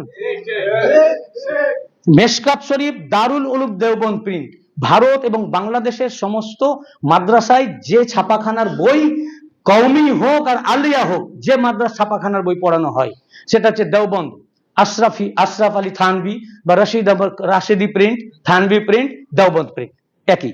এই পৃষ্ঠার 565 পৃষ্ঠা। এটা ছাড়াও মুসনাদে ইমাম আহমদ ইবনে হাম্বল 4th খণ্ডের 281 পৃষ্ঠা, ইমাম বুখারীর উস্তাদ ইবনে আবি শাইবা আল মুসান্নাফের 12তম খণ্ডের 78 পৃষ্ঠা, মুহিবুদ্দিন আত-তাবারি যাখায়রুল উকবা ফি মানাকিবে জাবিল কুরবা 125 পৃষ্ঠা, আবার মুহিবুদ্দিন আত-তাবারি আর রিয়াদুন নাদারা ফি মানাকিবিল আশারা 3য় খণ্ডের 126-127 পৃষ্ঠা, হুসামউদ্দিন হিন্দি 13তম খণ্ডের 133 থেকে 134 পৃষ্ঠা, ইবনে আসাকির তারিখে দিমাশক আল কবির, এটা 80 ভলিউম, তার 45তম খণ্ডের 147-148 পৃষ্ঠা, ফের আহমদ ইবনে হাম্বল তার ফাজাইলুস সাহাবার 2য় খণ্ডের 610 পৃষ্ঠা, ইবনে আসির উসুদুল গাবা 4th খণ্ডের 103 পৃষ্ঠা, আল্লামা যাহাবী সিয়ারু আলামুন নুবালা 2য় খণ্ডের 623-624 পৃষ্ঠা, হাফেজ ইবনে কাসির, যার তাফসীর ইবনে কাসির আরব আজমের প্রত্যেক মাদ্রাসায় পড়ানো হয়, যিনি ইবনে তাইমিয়ার সাগরেদ, আর আব্দুল ওয়াহাব নাজদি যে থট নিয়েছেন ইবনে তাইমিয়া থেকে থট নিয়ে তিনি যে মতবাদ চালু করেছেন তার নাম ওয়াহাবি, বুঝেছেন? তাহলে এই ওয়াহাবিজমের মূল ইবনে তাইমিয়া, তার ছাত্র স্টুডেন্ট সাগরেদ ইবনে হাফেজ ইবনে কাসির, তিনি তার আল বিদায়া ওয়ান নিহায়ার 4th খণ্ডের 169 এবং 5ম খণ্ডের 464, এই 12টা হাদিসের কিতাব। ভাই এরা শিয়া না, এই সমস্ত কিতাব সব সুন্নি, এবং এই সুন্নি নয়, এই সমস্ত কিতাবকে যারা না মানে ও সুন্নি না, ও সুন্নিয়ত থেকে খারিজ। এই সমস্ত কিতাবকে যারা না মানে ওরা সুন্নি না। এই তার মধ্যে মিশকাত শরীফ, তা তোমাদের মাদ্রাসায় শিয়া বই পড়ানো হয়, মিশকাতের 565 পৃষ্ঠায় গাদিরের হাদিস আমি পাঠ করব এখন। তাহলে তোমাদের মাদ্রাসায় যে গাদিরের, যে আমরা গাদির পালন করছি, এই গাদির তোমার মাদ্রাসার আলমারিতে ভরা আছে, তোমরা শিয়াদের বই ভরে রেখেছো কেন? তাহলে ইমাম ওয়ালিউদ্দিন তিনি তাহলে শিয়া, ইমাম মিশকাত শরীফের লেখক। তিরমিজি শরীফের এই হাদিস রয়েছে, তিরমিজি শরীফের 2য় খণ্ডের 213 পৃষ্ঠা, মান কুনতু মাওলাহু ফাআলিউল মাওলা, আমি যার মাওলা আলী তার মাওলা, দেওবন্দ প্রিন্টের 213 পৃষ্ঠায়। তো ইমাম তিরমিজি কি শিয়াদের বই? শিয়া ভাইরা এই বই পড়ে না, তোমাদের মাদ্রাসার আলমারিতে ভরা আছে। তাহলে তোমাদের দৃষ্টিতে আলীকে মাওলা মানলে যদি শিয়া হয়, বুখারী শিয়া, মুসলিম শিয়া, তিরমিজি শিয়া, আবু দাউদ শিয়া, সবাই শিয়া। এ দেখতে গিয়ে দেখা যাচ্ছে সমস্ত আহলে সুন্নাতের ইমামরাও শিয়া, শুধু সুন্নি হচ্ছে তারা। আসলে উনারাই সুন্নি, এরা খারেজি। আর যদি এই বই লেখার জন্য আমরা শিয়া হই, এই বক্তব্য দিলে যে শিয়া হয়, ইমাম তিরমিজি বক্তব্য দিয়েছেন, ইমাম আহমদ ইবনে হাম্বল বক্তব্য দিয়েছেন, ইমাম ইবনে মাজাহ বক্তব্য দিয়েছেন, ইমাম মুসলিমে বক্তব্য দিয়েছেন, এ তামাম মুহাদ্দিস তারা শিয়া। তোমরা তোমাদের আলমারি থেকে বই বার করো, তোমরা নিজেরা হাদিসের বই লেখো, শিয়া সিত্তা হাদিসের কিতাব বাতিল করো। কি বুঝেছেন না? এ সব তো সুন্নি, তো সুন্নিয়ত यही है, वो खारिजियत है। কি বললেন? আমি মিশকাত শরীফের 12টা পরিষ্কার শোনাই যেভাবে আছে, কেন এটা মাদ্রাসার বই আছে। এই হাদিসের রাবি বারা ইবনে আযিব এবং যায়েদ ইবনে আরকাম, তিনি বলেন আন বারা ইবনে আযিব ওয়া যায়েদ ইবনে আরকাম আন্না রাসূলুল্লাহ সাল্লাল্লাহু আলাইহি ওয়া আলিহি ওয়াসাল্লাম قال لما نزل بغديركم, লফজ গাদিরকুম হাদিসের কিতাবে বেরেলি, দেওবন্দি, ওয়াহাবি, জামাত ইসলামী, সমস্ত তাবলীগ জামাত সবাই যে বই পড়েন, এই বই পড়ে মৌলবি হয়েছে। এই লাম্মা নাজালা বেগাদিরকুম এই লফজ পড়ে মৌলবি হয়েছে। তুমি মাদ্রাসার ভিতরে পরীক্ষায় পাস করার জন্য লাম্মা বেগাদিরকুম পড়ছো, লিখছো, বেরিয়ে এসে শিয়া। বুঝেছেন না? বেরিয়ে এসে আমাদের এক পীর ভাই এই গাদিরকুম পালন করেন, তিনি আলেম পাস করছেন। তো তিনি যখন জানতে পারলেন আলেম পাস করার আগে যে শিয়া গাদিরকুম পালন করে, বলে তুমি শিয়া? কেন? গাদিরকুম পালন করার জন্য। তো তখন গাদিরকুমের এই আমার পিডিএফটা ওর মোবাইলে ছিল, সে তখন দেখিয়েছে এই হাদিস শরীফ এই আছে। তিনি কি উত্তর দিয়েছেন জানেন? তুমি তো বেয়াদব, আমাদের যে হাদিস আমরা তোমাকে পড়ালাম, আমাদের মাদ্রাসা থেকে সেই হাদিস থেকে বার করে আমাকে হাদিস দেখাচ্ছ। বুঝতে পেরেছেন? আমাদের যে হাদিস পড়ে তুমি পাস করলে, সেই মাদ্রাসার বই বার করে তুমি হাদিস দেখাচ্ছ। এই জন্য বেয়াদব যে ওনাদের বইয়ে যেটা লেখা আছে ওটা লুকিয়ে রাখতে হবে, দেখানো যাবে না। আমাকে তিনি বলছিলেন, বুঝলেন না, দুদিন আগে। তো লাম্মা নাজালা বিগাদিরকুম আখাযা বিয়াদি আলী, গাদিরকুমের জন্য অবতরণ করলেন, মাওলা আলীর হাত দুটি ধরলেন। ফাকাল, অতঃপর বললেন, আলাস্তুম তা'লামুনা আন্নী আউলা বিল মুমিনিনা মিন আনফুসিহিম। এর অর্থ কি? আমরা যেটা তর্জমা করি যে আমি কি তোমাদের সকল মুমিনদের জানের চেয়েও নিকটবর্তী নয়? কিন্তু এর তর্জমা বেরেলভির হেড অফ দ্য ডিপার্টমেন্ট মাওলানা আহমদ রাজা খান বেরেলভি কি তর্জমা করেছেন শুনুন। কোরআন, এটা কোরআন পাকের কথাটাই হুজুর বলেছেন। কোরআনে পাক সূরা আল আহজাব 21 পারা 6 নম্বর আয়াত, আল্লাহ তাআলা ইরশাদ ফরমিয়েছেন, আন নাবিয়্যু আউলা বিল মুমিনিনা মিন আনফুসিহিম। যে আমার বেরেলভি ভাইরা বলে এখানে মাওলা মানে দোস্ত, হুজুরের কেউ দোস্ত হওয়ার যোগ্যতা রাখে? আমরা গোলাম যদি কবুল করেন তাহলে তো কপাল। আল্লাহ কি বলেছেন? দোস্ত বলো না। আল্লাহ পাক নবীজিকে বলছেন, ইয়া কোরআন কুল ইয়া ইবাদি, বলুন হে আমার বান্দাগণ। তাও তর্জমা করতে গিয়ে বলছে গোলাম। তো ভাই গোলামটা কোন ভাষা? উর্দু না আরবি? গোলামও তো আরবি। গোলাম কি? আরবি। তো আল্লাহ পাক বিভ্রান্তিকর কথা কোরআনে অবতরণ করবেন? তো আল্লাহ তো ভাবতে পারেন এই বান্দা বললে লোক বিভ্রান্ত হতে পারে, গোলাম, এটা আমি গোলাম অর্থে বলছি, তো গোলামটাই ব্যবহার করি। কুল ইয়া গোলামি, হে আমার গোলামেরা। আল্লাহ সমস্ত বিভ্রান্তির নিরসন করে দিয়েছেন। উনি গোলাম অর্থে বলেন, উনি যে লফজ ব্যবহার করেছেন একে তোমরা পরিবর্তন করতে পারো না। বলছেন ইয়া কুল ইয়া ইবাদি, বলুন হে আমার বান্দাগণ। আল্লাহ পাক নিজের বান্দাকে হুজুরকে বলতে বলছেন, বলুন আমার বান্দা। তা আল্লাহর বান্দা মুহাম্মদ মুস্তাফার বান্দা ইয়ে বলেছেন আল্লাহ, কেন বলবেন না? হুজুর কাকর তুললেন বদরের যুদ্ধে, কাকর ছুড়লেন কে? নিক্ষেপ করলেন কে? নবীজি। সবাই দেখছেন নবী ছুড়েছেন, আল্লাহ পাক বলছেন তোমরা নবীজিকে দেখতেছো ছুড়ছেন। ওয়ামা রামাইতা ইজ রামাইতা ওয়ালাকিন্নাল্লাহ রামা। ইয়া রাসূলুল্লাহ, আপনি যেটা ছুড়েছেন, নিক্ষেপ করেছেন, ওটা আপনি করেননি, ওটা আল্লাহ করেছে।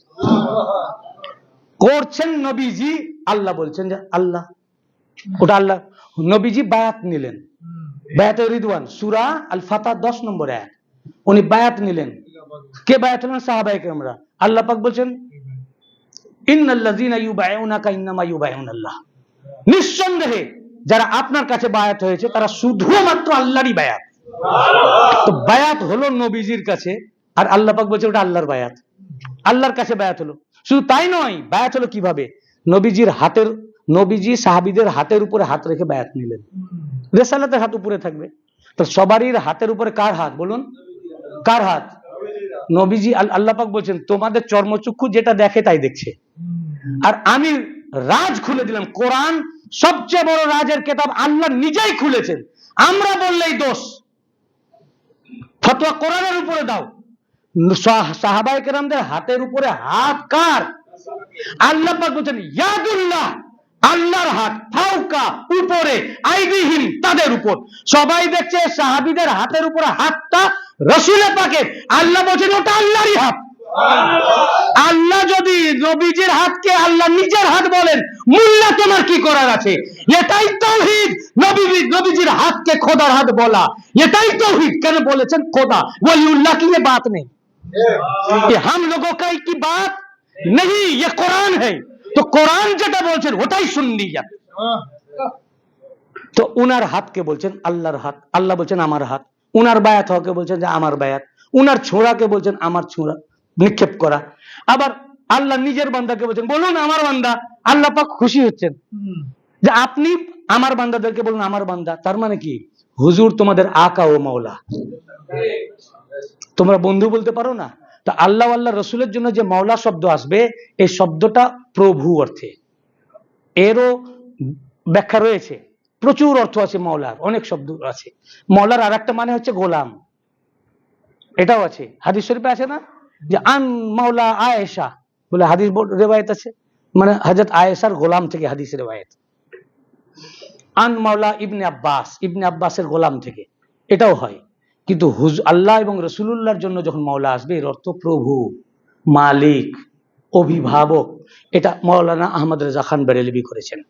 আর নবিয়্যু আউলা বিল মুমিনিনা মিন আনফুসিহিম।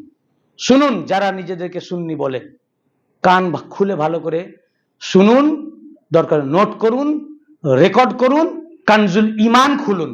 যদি এ ট্রান্সলেট না থাকে আমার চ্যালেঞ্জ, এ ট্রান্সলেশন কানজুল ঈমান আহমদ রাজা খান বেরেলভী তার কানজুল ঈমানের মধ্যে আন নবিয়্যু আউলা বিল মুমিনিনা মিন আনফুসিহিম, এটার বাংলা তর্জমা বাংলাদেশে হয়ে গেছে, উর্দু দরকার নাই, বাংলাতে দেখুন। এর অর্থ আহমদ রাজা খান বেরেলভী বললেন নবী তোমাদের নবী মুমিনদের জানের চাইতেও অধিক মালিক। আউলার অর্থ বললেন মালিক। কে বললেন? সুন্নি ভাইদের হেড অফ দ্য ডিপার্টমেন্ট, যারা সুন্নি বলেন আর সুন্নি আমরা, বেরেলভীর হেড অফ দ্য ডিপার্টমেন্ট মৌলানা আহমদ রেজা খান। তোমরা তো উনার মতবাদেও চলো না, তাহলে উনি যেটা বলেছেন সেটাও তো মানো না। এর মাদ্দা বা রুট হচ্ছে ওয়ালি। রুট কি? এই ওয়ালি থেকে আউলা, ওয়ালি থেকে মাওলা, ওয়ালি থেকে আউলা, ওয়ালি থেকে মাওলা। তো নবী আউলা বিল মুমিনিনা মিন আনফুসিহিম এর তর্জমা কি করলেন যে নবী পাক মুমিনদের জানের চাইতেও অধিক মালিক। অর্থাৎ আপনার জানের প্রতি যে মালিকানা আছে, নবীজির মালিকানা তার চেয়েও বেশি আপনার জানের প্রতি। তো এই আউলার মানে বললেন কি? মাওলা। আউলার মানে মাওলা বা মালিক। আউলা মানে সেটাই নবীজি বলছেন ওই আয়াতটি উদ্ধৃত করে যে আমি কি মুমিনদের জানের চাইতে অধিক আউলা নই? তো আমি যদি আহমদ রাজা খান বেরেলভী ট্রান্সলেট নিই, তাহলে এর মানে হয় আমি কি তো মুমিনদের জানের চাইতে অধিক মালিক নই? কলু বালা, সাহাবায়ে কেরাম বলেন কেন নয়, নিশ্চয়ই আপনি আমাদের জানের চাইতে অধিক মালিক। অতঃপর আবার বলেন যে ক্বালা আলাস্তুম তা'লামুন আন্নী আউলা বিকুল্লি মুমিন। এটা এই হাদিস যেটা পড়ছি মাদ্রাসায় পড়ানো হয় মিশকাত শরীফ। প্রত্যেক মুমিনের কি আমি জানের চাইতে অধিক আউলা নই, মানে অধিক মালিক নই? বলেন আমি নিশ্চয় মালিক। তখন বলেন তাহলে শুনো, যদি আমি তোমাদের জানের চাইতেই অধিক আউলা হই, অধিক মালিক হই, আহমদ রাজা খান বেরেলভী বলছেন আউলা মানে মালিক, নবীজির জন্য আউলা। তো বলেন আমি যদি তোমাদের জানের চাইতেও আউলা হই, অধিক মালিক হই, তো তো তো ফামান কুনতু মাওলাহু ফাআলিয়ুল মাওলাহু, আমি যার যার মাওলা, যার যার মালিক, আলীও তার তার মালিক।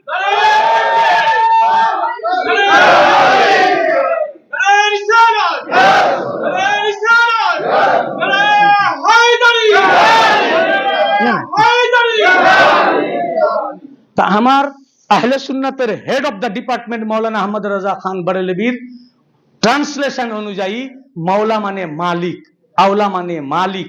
হুজুর নিজেকে আওলা বলে, মালিক বলে, তারপর বলেন আমি যদি মালিক হই তাহলে আমি যার যার মালিক, আলীও তার তার মালিক। এরপর হাত উঠিয়ে বলেন আল্লাহুম্মা ওয়ালিমান ওয়ালাহু। এবং এটা বিস্তারিত লিখেছেন ইবনে হাজার মাক্কি আশ-শুআয়াকুল মুহরিকা কিতাবের মিশর প্রিন্ট 35 পৃষ্ঠায়।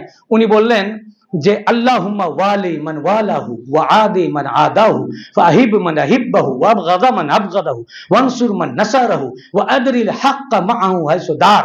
বললেন হে আল্লাহ, যে আলীকে ওয়ালি মানে, যে আলীকে, এই প্রসঙ্গে বলছেন, এই প্রসঙ্গে ওয়ালি মানে কি? এখানে মালিক। আওলা মানে কি? মাওলা মানে কি? তাহলে মালিক অর্থে। যে আলীকে ওয়ালি মানে, মালিক মানে, হে আল্লাহ তুমি তার মালিক হয়ে যাও। অর্থাৎ আল্লাহ তার মালিক যে আলীকে মালিক মানে। আল্লাহ তার মাওলা যে আলীকে মাওলা মানে, আল্লাহ তার প্রভু যে আলীকে প্রভু মানে। আর যে আল্লাহ যে আলীকে মাওলা না মানে, আল্লাহ সবারই প্রভু, কাফের মুশরিকের প্রভু, আল্লাহ তার প্রভুত্ব বা তার গোলামি থেকে, তার খেদমত থেকে, তার গোলামি থেকে, বান্দাইয়াত থেকে খারিজ করে দেন, খারিজ করে দেন। ফাহিব মান আহিব্বাহু ওয়া আদা মান আদাহু, এবং আল্লাহ যে আলীর শত্রু তুমি তার শত্রু হও। ফাহিব মান আহিব্বাহু, আল্লাহ যে আলীকে ভালোবাসে তুমি তাকে ভালোবাসো। ওয়া আবগাদা মান আবগাদাহু, তুমি তার সাথে দুশমনি রাখো যে আলীর সাথে দুশমনি রাখে। ওয়ানসুর মান নাসারাহু, আল্লাহ তুমি তাকে মাদাদ করো যে আলীকে মাদাদ করে, তুমি তাকে সাহায্য করো যে আলীকে সাহায্য করে। ওয়াকজুল মান খাজালাহু, আল্লাহ তুমি তার থেকে মুখ ফিরিয়ে নাও যে আলী থেকে ফিরে যায়। তো যারা গদির থেকে ফিরে গেছে, হুজুর বলছেন আল্লাহ তুমি তার থেকে মুখ ফিরিয়ে নাও, ও খারিজি। এরপরে বললেন ওয়া আদরিল হক মাআহু হাইসুদার, এ আল্লাহ আলী যেদিকে যায় হককে ওদিকে রাখো। বলেননি হকের জন্য দোয়া করেননি। আমরা বলি কি আল্লাহ আমার ছেলেকে হকের উপরে রাখো, আমার ছেলে না হক না করে। উনি বলছেন না আল্লাহ আমার আলীকে হকের উপরে না, ও আদরিল হক্কা মাআহু হাইসুদারা, আল্লাহ আলীকে হককে আলীর উপরে রাখো। অর্থাৎ আলী জিধার হক উধার, আলী ইধার তো হক ইধার, আলী উধার তো হক উধার, আলী ऊपर तो हक ऊपर, अली जदिके हक से दिखे। अर्थात हक का पहचान ही अली है। हक को अगर पहचानना चाहिए तो देखो अली क्या कर रहे हैं, अली जो काम कर रहे हैं, जिस पर अली का स्टैम्प है वही हक है, बाद बाकी सब ना हक। বুঝেছেন না?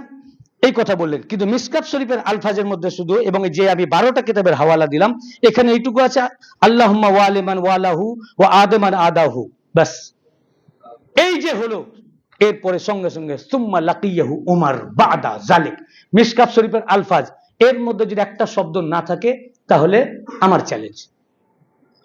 মিশকাত শরীফের 565 পৃষ্ঠা, ফালাকিয়াহু উমর বাদা জালিক, সঙ্গে সঙ্গে এই ঘটনার পর হযরত উমর এসে কোলাকুলি করলেন। কোলাকুলি করলেন, কোলাকুলি কি দুঃখে করে? তারপর কি বলেন? হানিয়ান লাকা ইবনা আবি তালিব, মুবারকবাদ হে আবু তালিবের শাহজাদা, হে আবু তালিবের শাহজাদা, আপনাকে মুবারকবাদ।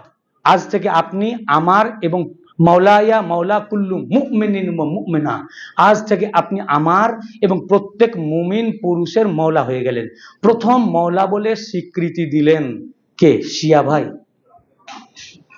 मौला अली के पहला शिया मौला बोले स्वीकार करलें के? शिया हजरत उमर।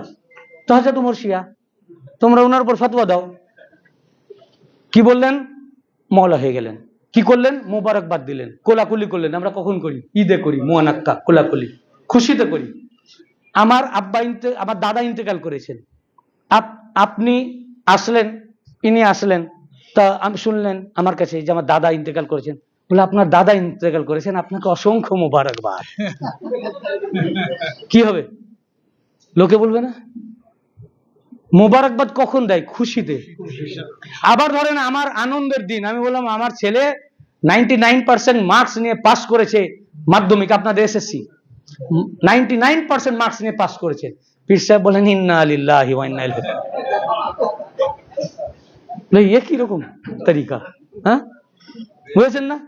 তো কোলাকুলি করা ঈদ, কোলাকুলি করা কি ঈদ, মুবারকবাদ দেওয়া কি ঈদ, আরবি লফজ, এর মানে খুশি আনন্দ।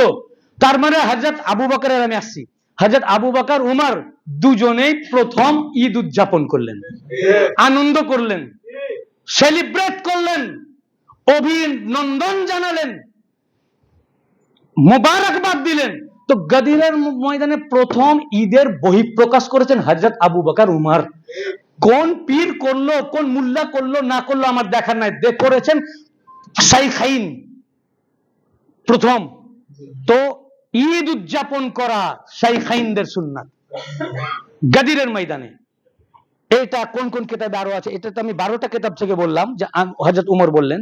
এটা ছাড়াও ফাইজুল কদির, সাহেবে ফাইজুল কদির, তার 217 পৃষ্ঠায় এবং ইবনে হাজার মাক্কি আসওয়াইকুল মুহরিকা কিতাবের মধ্যে উনি বর্ণনা করেছেন হযরত আবু বকর ছুটে আসলেন এবং হযরত উমর, এবং তারিখে বাগদাদ খতিবে বাগদাদি তার 7ম খণ্ডের 290 পৃষ্ঠায় উল্লেখ করেছেন হযরত আবু বকর এসে বললেন বাহ বাহ লাকা ইয়া ইবনে আবি তালিব আসবাহতা ওয়া আমসাইতা মাওলায়া ওয়া মাওলা কুল্লু মুসলিম। মুসলিম শব্দ ব্যবহার করেছেন, বললেন বাহবা বাহবা বাহবা বাহবা। কি খুশি করছেন না? বাহবা বাহবা, হে আবু তালিবের শাহজাদা, আপনাকে অভিনন্দন, মুবারকবাদ, আজ থেকে আপনি আমার এবং প্রত্যেক মুসলমানের মাওলা হয়ে সকাল সন্ধ্যা করবেন। এই হাদিস ইমাম ফখরুদ্দিন রাজি রহমাতুল্লাহ আলাইহি তাফসীর আল কবীরের দ্বাদশতম খণ্ডের 53 পৃষ্ঠায় লিখেছেন যে এই আয়াত মাওলা আলী আলাইহিস সালামের শানে নাজিল হয়েছে। বলছেন নাজালাতিল হাযিহিল আয়াত ফি আলী ইবনে আবি তালিব আলাইহিস সালাম, এবং আলাইহিস সালাম শব্দ ব্যবহার করেছেন। তাফসীর আল কবীরের কোন জায়গায় মাওলা আলীকে রাদিয়াল্লাহু আনহু লেখেন নাই আলাইহিস সালাম। শুধু তাফসীর আল কবীর নয়, যত আমি আজকে সময়ের জন্য আমার এখানে নোট ছিল, আমি নোটটা পড়বো না, যত হাদিসের কিতাব রয়েছে, বুখারী শরীফ যেমন, বাইরুত প্রিন্ট, লেবানন প্রিন্ট, মিশর প্রিন্ট, রিয়াদ প্রিন্ট, এমনকি দাওয়াতে ইসলামী প্রিন্ট, ইলিয়াস আত্তার কাদেরী তার দাওয়াতে ইসলামী প্রিন্টেও ইমাম হুসাইন আলাইহিস সালামের নামে সহিহ বুখারী আলাইহিস সালাম, হযরত ফাতেমার নামে আলাইহাস সালাম। কিন্তু এই দেওবন্দ প্রিন্টে নাই। কেন নাই? এটা মূল বই কিন্তু ওইগুলো। ইনারা যখন ওখান থেকে বইগুলো নিয়ে আসেন, তাদের ছাপাখানায় যখন ছাপায়, তখন আলাইহিস সালামকে বাদ দিয়ে দেয়। সেখানে আলাইহিস সালামও নাই, রাদিয়াল্লাহু আনহু নাই, কোনোটাই নাই। কিন্তু দেওবন্দ কিতাব থেকে, দেওবন্দের বুখারীতে এক জায়গায় মিটাতে পারেনি। বুখারী শরীফ 2য় খণ্ড দেওবন্দ প্রিন্ট, যেটা প্রত্যেক মাদ্রাসার আলমারিতে ভরা। আজ আমার কাছ থেকে পৃষ্ঠা শুনে বার করুন। বেরেলি, দেওবন্দি, ওয়াহাবি, লামাজাবি, জামাত ইসলামী, তাবলিগ জামাত, প্রত্যেক জামাতের মাদ্রাসায় যে প্রিন্টের বুখারী পড়ানো হয় ভারত বাংলাদেশে, সেই দেওবন্দ প্রিন্টের সহিহুল বুখারী 2য় খণ্ড 826 পৃষ্ঠা। কত পৃষ্ঠা? 826 পৃষ্ঠার হাসিয়ায় লেখা আছে হাসান আলাইহিস সালাম। আর বাকি বেইরুত, লেবানন, রিয়াদ, সৌদি আরব, এমনকি দাওয়াত ইসলামী প্রিন্ট, বুখারীতে হুসাইন আলাইহিস সালাম, ফাতেমা আলাইহাস সালাম, তিরমিজি শরীফেও হুসাইন আলাইহিস সালাম, তারপর আপনার নাসাই শরীফ খাসায়েসে আলী, तमाम হাদিসের কিতাবে এসেছে। এমনকি ইবনে জাওজি একটি কিতাব লিখেছেন তাজকিরাতুল খাওয়াসুল উম্মাহ।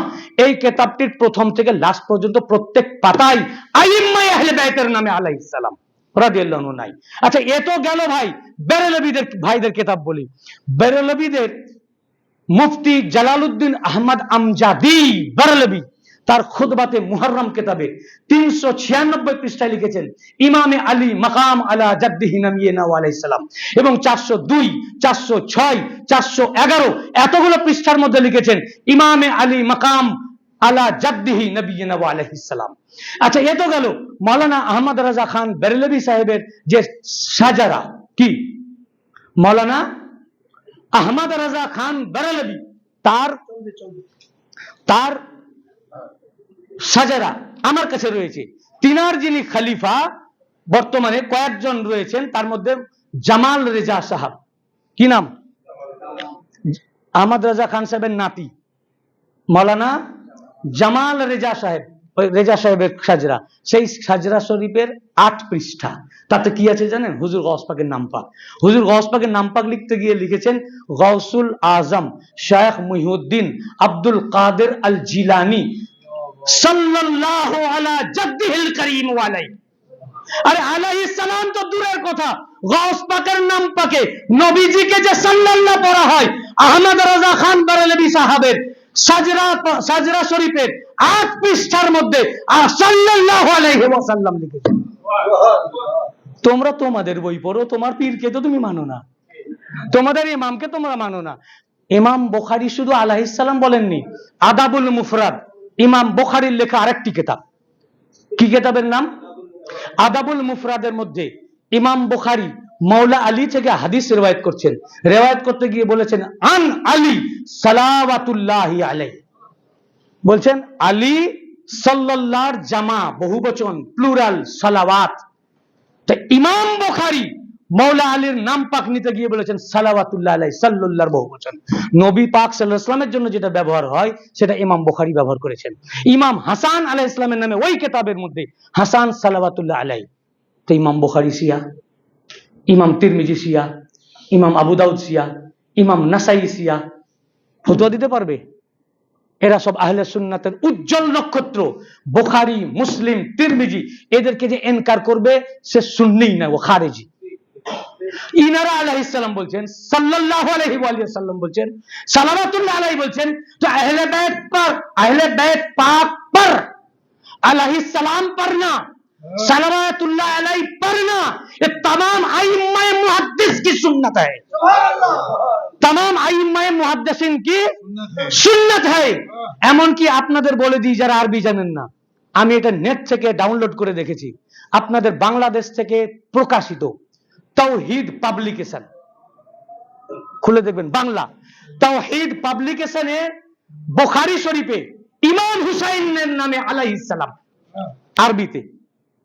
আরবিতে হুসাইন আলাইহিস সালাম, আলী আলাইহিস সালাম, ফাতেমা আলাইহিস সালাম, বুঝেছেন না?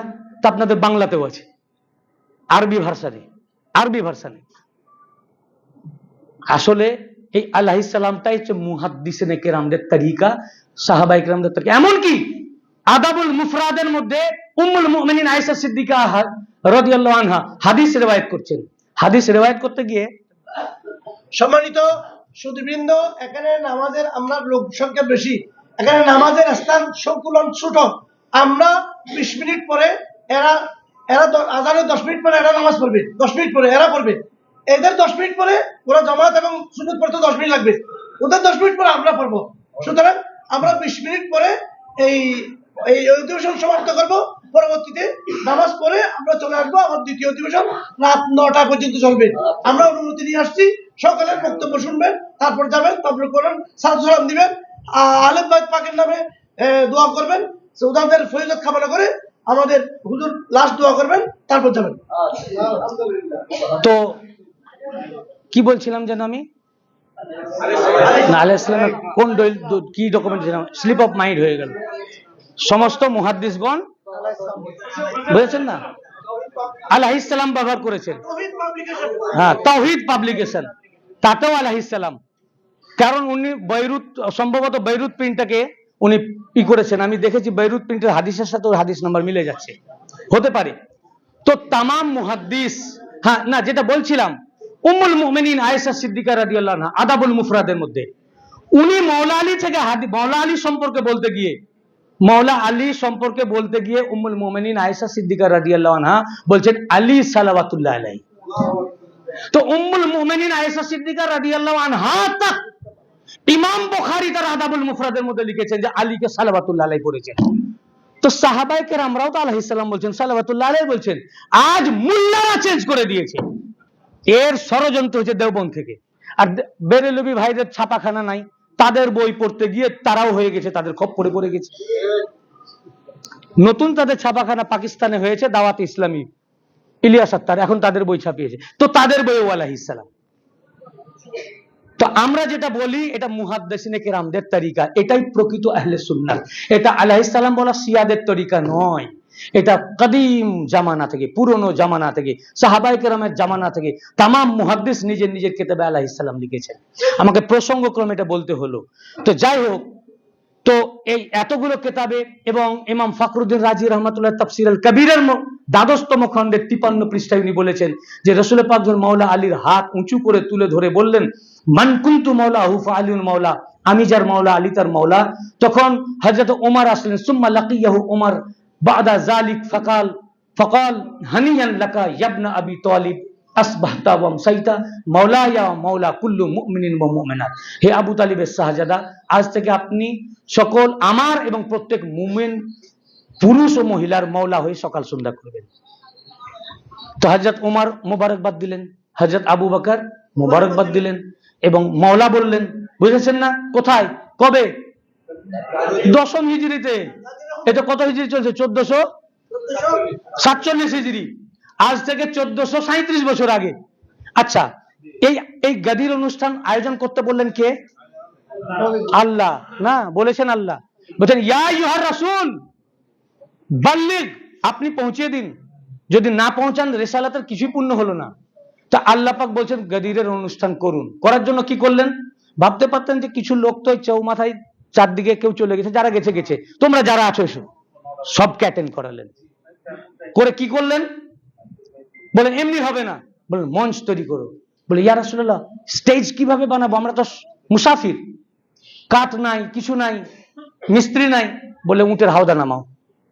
বলে আলীর শানে এমনি নয়, যেমন তেমন ভাবে করা যাবে না। মাওলা আলী আলাইহিস সালামের শানে স্টেজ লাগাও। উটের হাওদা গুলো দিয়ে উঁচু স্টেজ তৈরি করা হলো। তারপরে বললেন যে কি, স্টেজ শোভা পায় না যদি আকাশ ফাঁকা থাকে, সামিয়ানা খাটাও। হুজুরের স্টেজের উপরে সামিয়ানা খাটানো হলো কাপড় দিয়ে। সামিয়ানা খাটানোর পর সমস্ত সাহাবায়ে কেরামদেরকে কাতারে কাতারে দাঁড়ালেন। তারিখ 18 জিলহজ, স্থানটার নাম গাদিরে খুম, বক্তা রসুলে পাক, শ্রোতাকারা সব অংশগ্রহণকারী সব সাহাবী, 1,24,000 সাহাবী গাদিরের অনুষ্ঠানে অংশগ্রহণকারী। বক্তা রসুলে পাক, হুকুমদাতা খোদা। বিষয়বস্তু কি? সাবজেক্ট কি? সাবজেক্ট মান কুনতু মাওলাহু ফাআলিউল মাওলা, আমি যার মাওলা আলী তার মাওলা।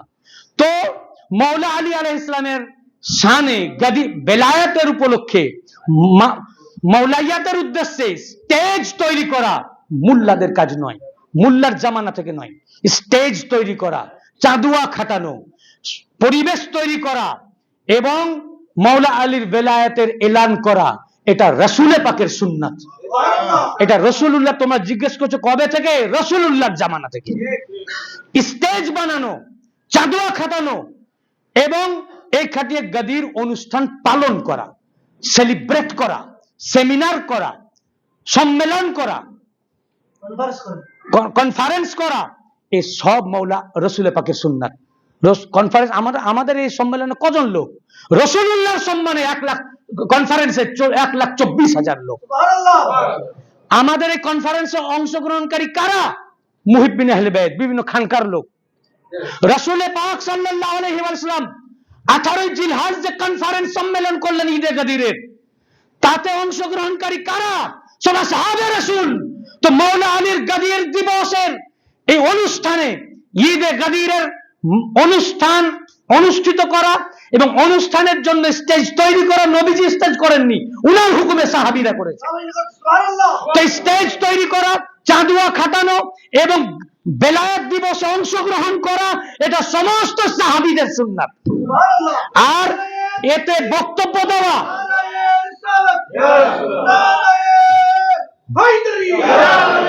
বেলায়েতের এলান করা, ঘোষণা করা রাসূল পাকের সুন্নাত আর হুকুম আল্লাহ।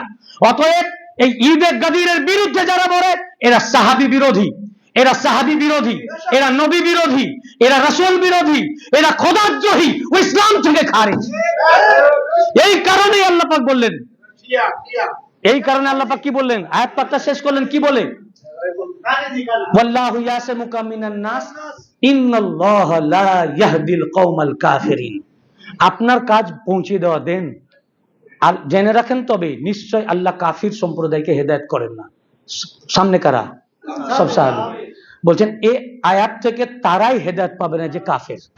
মুখে লম্বা দাড়ি থাকতে পারে, 5 তালা টুপি থাকতে পারে, পানও থাকতে পারে, নামাজ থাকতে পারে, রোজা থাকতে পারে, কিন্তু যারা এগুলো একটা মানবে না ও কাফের।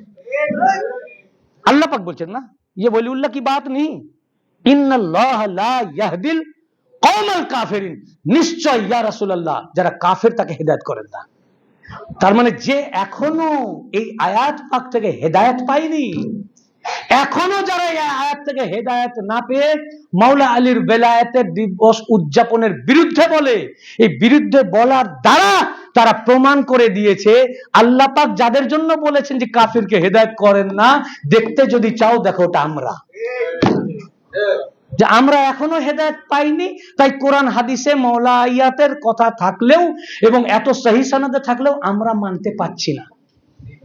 হাদিস শরীফে এত সহি সনদে থাকার পরেও আমরা মানতে পারছি না, কারণ ওই যে আল্লাহ বলেছেন কাফিরকে হেদায়েত করেন না। কাজে আমার মুখে ভরকুল্লা দাড়ি থাকলেও আমি কাফের। কাফেরকে যদি দেখতে চাও, ইয়ে কোরআন। শুধু তাই নয়, যখন এই কথা বললেন, বলার পর বললেন ফালা ইউবাল্লিগি শাহিদুল গায়ব, বললেন শুনো তোমরা যারা উপস্থিত, কত উপস্থিত? 1,24,000। তোমরা যারা শুনলে, তোমাদের প্রত্যেকের কর্তব্য যারা অনুপস্থিত তাদের কাছে মাওলা আলীর বেলায়েত পৌঁছে দেওয়া, তাবলীগ করা। ফালা ইউবাল্লিগি শাহিদ, তাবলীগ করা, পৌঁছে দেওয়া। মোল্লা বলছেন নবীজি তাবলীগ করতে বলেছেন। কিসের তাবলীগ? মাওলা আলীর বেলায়েতের তাবলীগ। আল্লাহ রাসূল বললেন কিসের তাবলীগ করতে, আর মোল্লা করতেছে কিসের তাবলীগ? বললেন যারা অনুপস্থিত তাদের কাছে আলীর বেলায়েতের তাবলীগ করো, পৌঁছিয়ে দাও।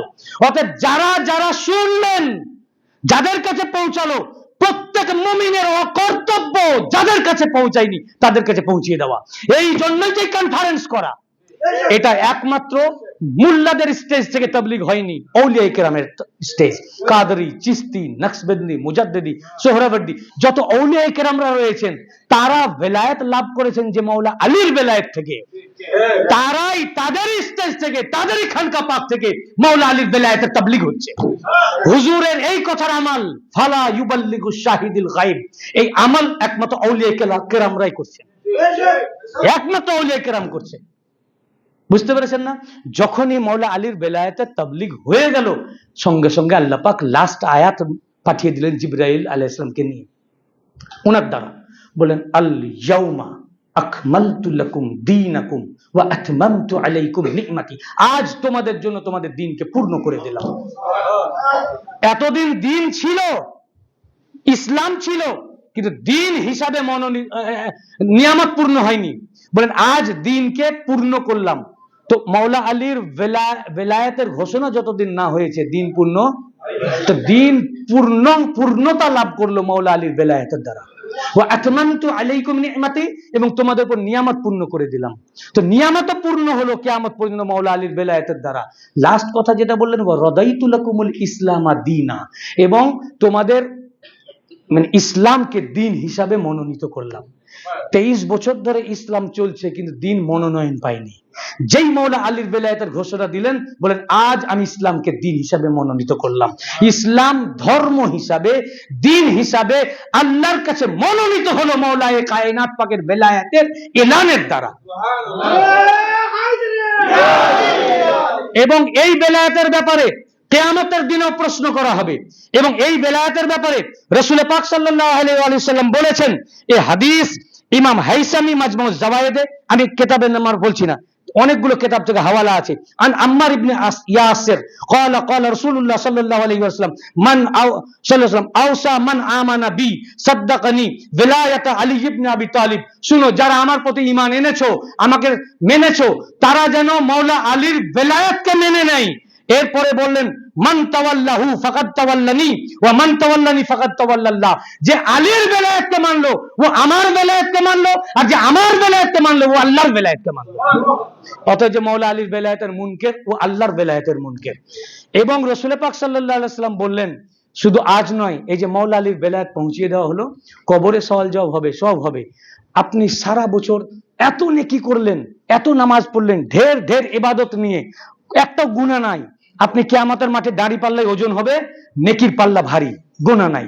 এই পাল্লা নিয়ে যখন পুলসিরাত পার হতে যাবেন, আল্লাহ পাক আওয়াজ দিবেন ওয়াকিফুহুম ইন্নাহুম মাসউলুন, সূরা সাফফাতের 24 নম্বর আয়াত, ওয়াকিফুহুম ইন্নাহুম মাসউলুন। বলে আবার সওয়াল, কবরে সওয়াল হয়েছে, আমার ওজন হলো এত নেকি, কি সওয়াল হবে?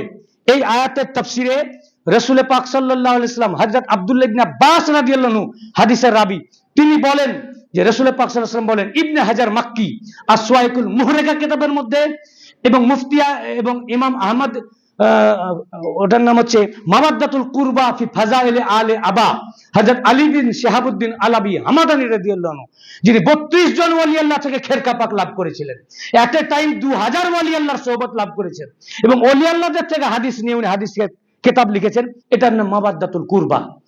এই কিতাবের মধ্যেও রাসূল পাক সাল্লাল্লাহু আলাইহি ওয়াসাল্লামকে জিজ্ঞাসা করলেন, ইবনে আব্বাস রাদিয়াল্লাহু আনহু বর্ণনা করেন, ইয়া রাসূলুল্লাহ, কিয়ামতের দিনে এই যে ও ইন্নাহুম মাসউলুন, জিজ্ঞাসিত হবে, ওয়াকিফুহুম, দাঁড় করাও, কি জিজ্ঞাসিত হবে?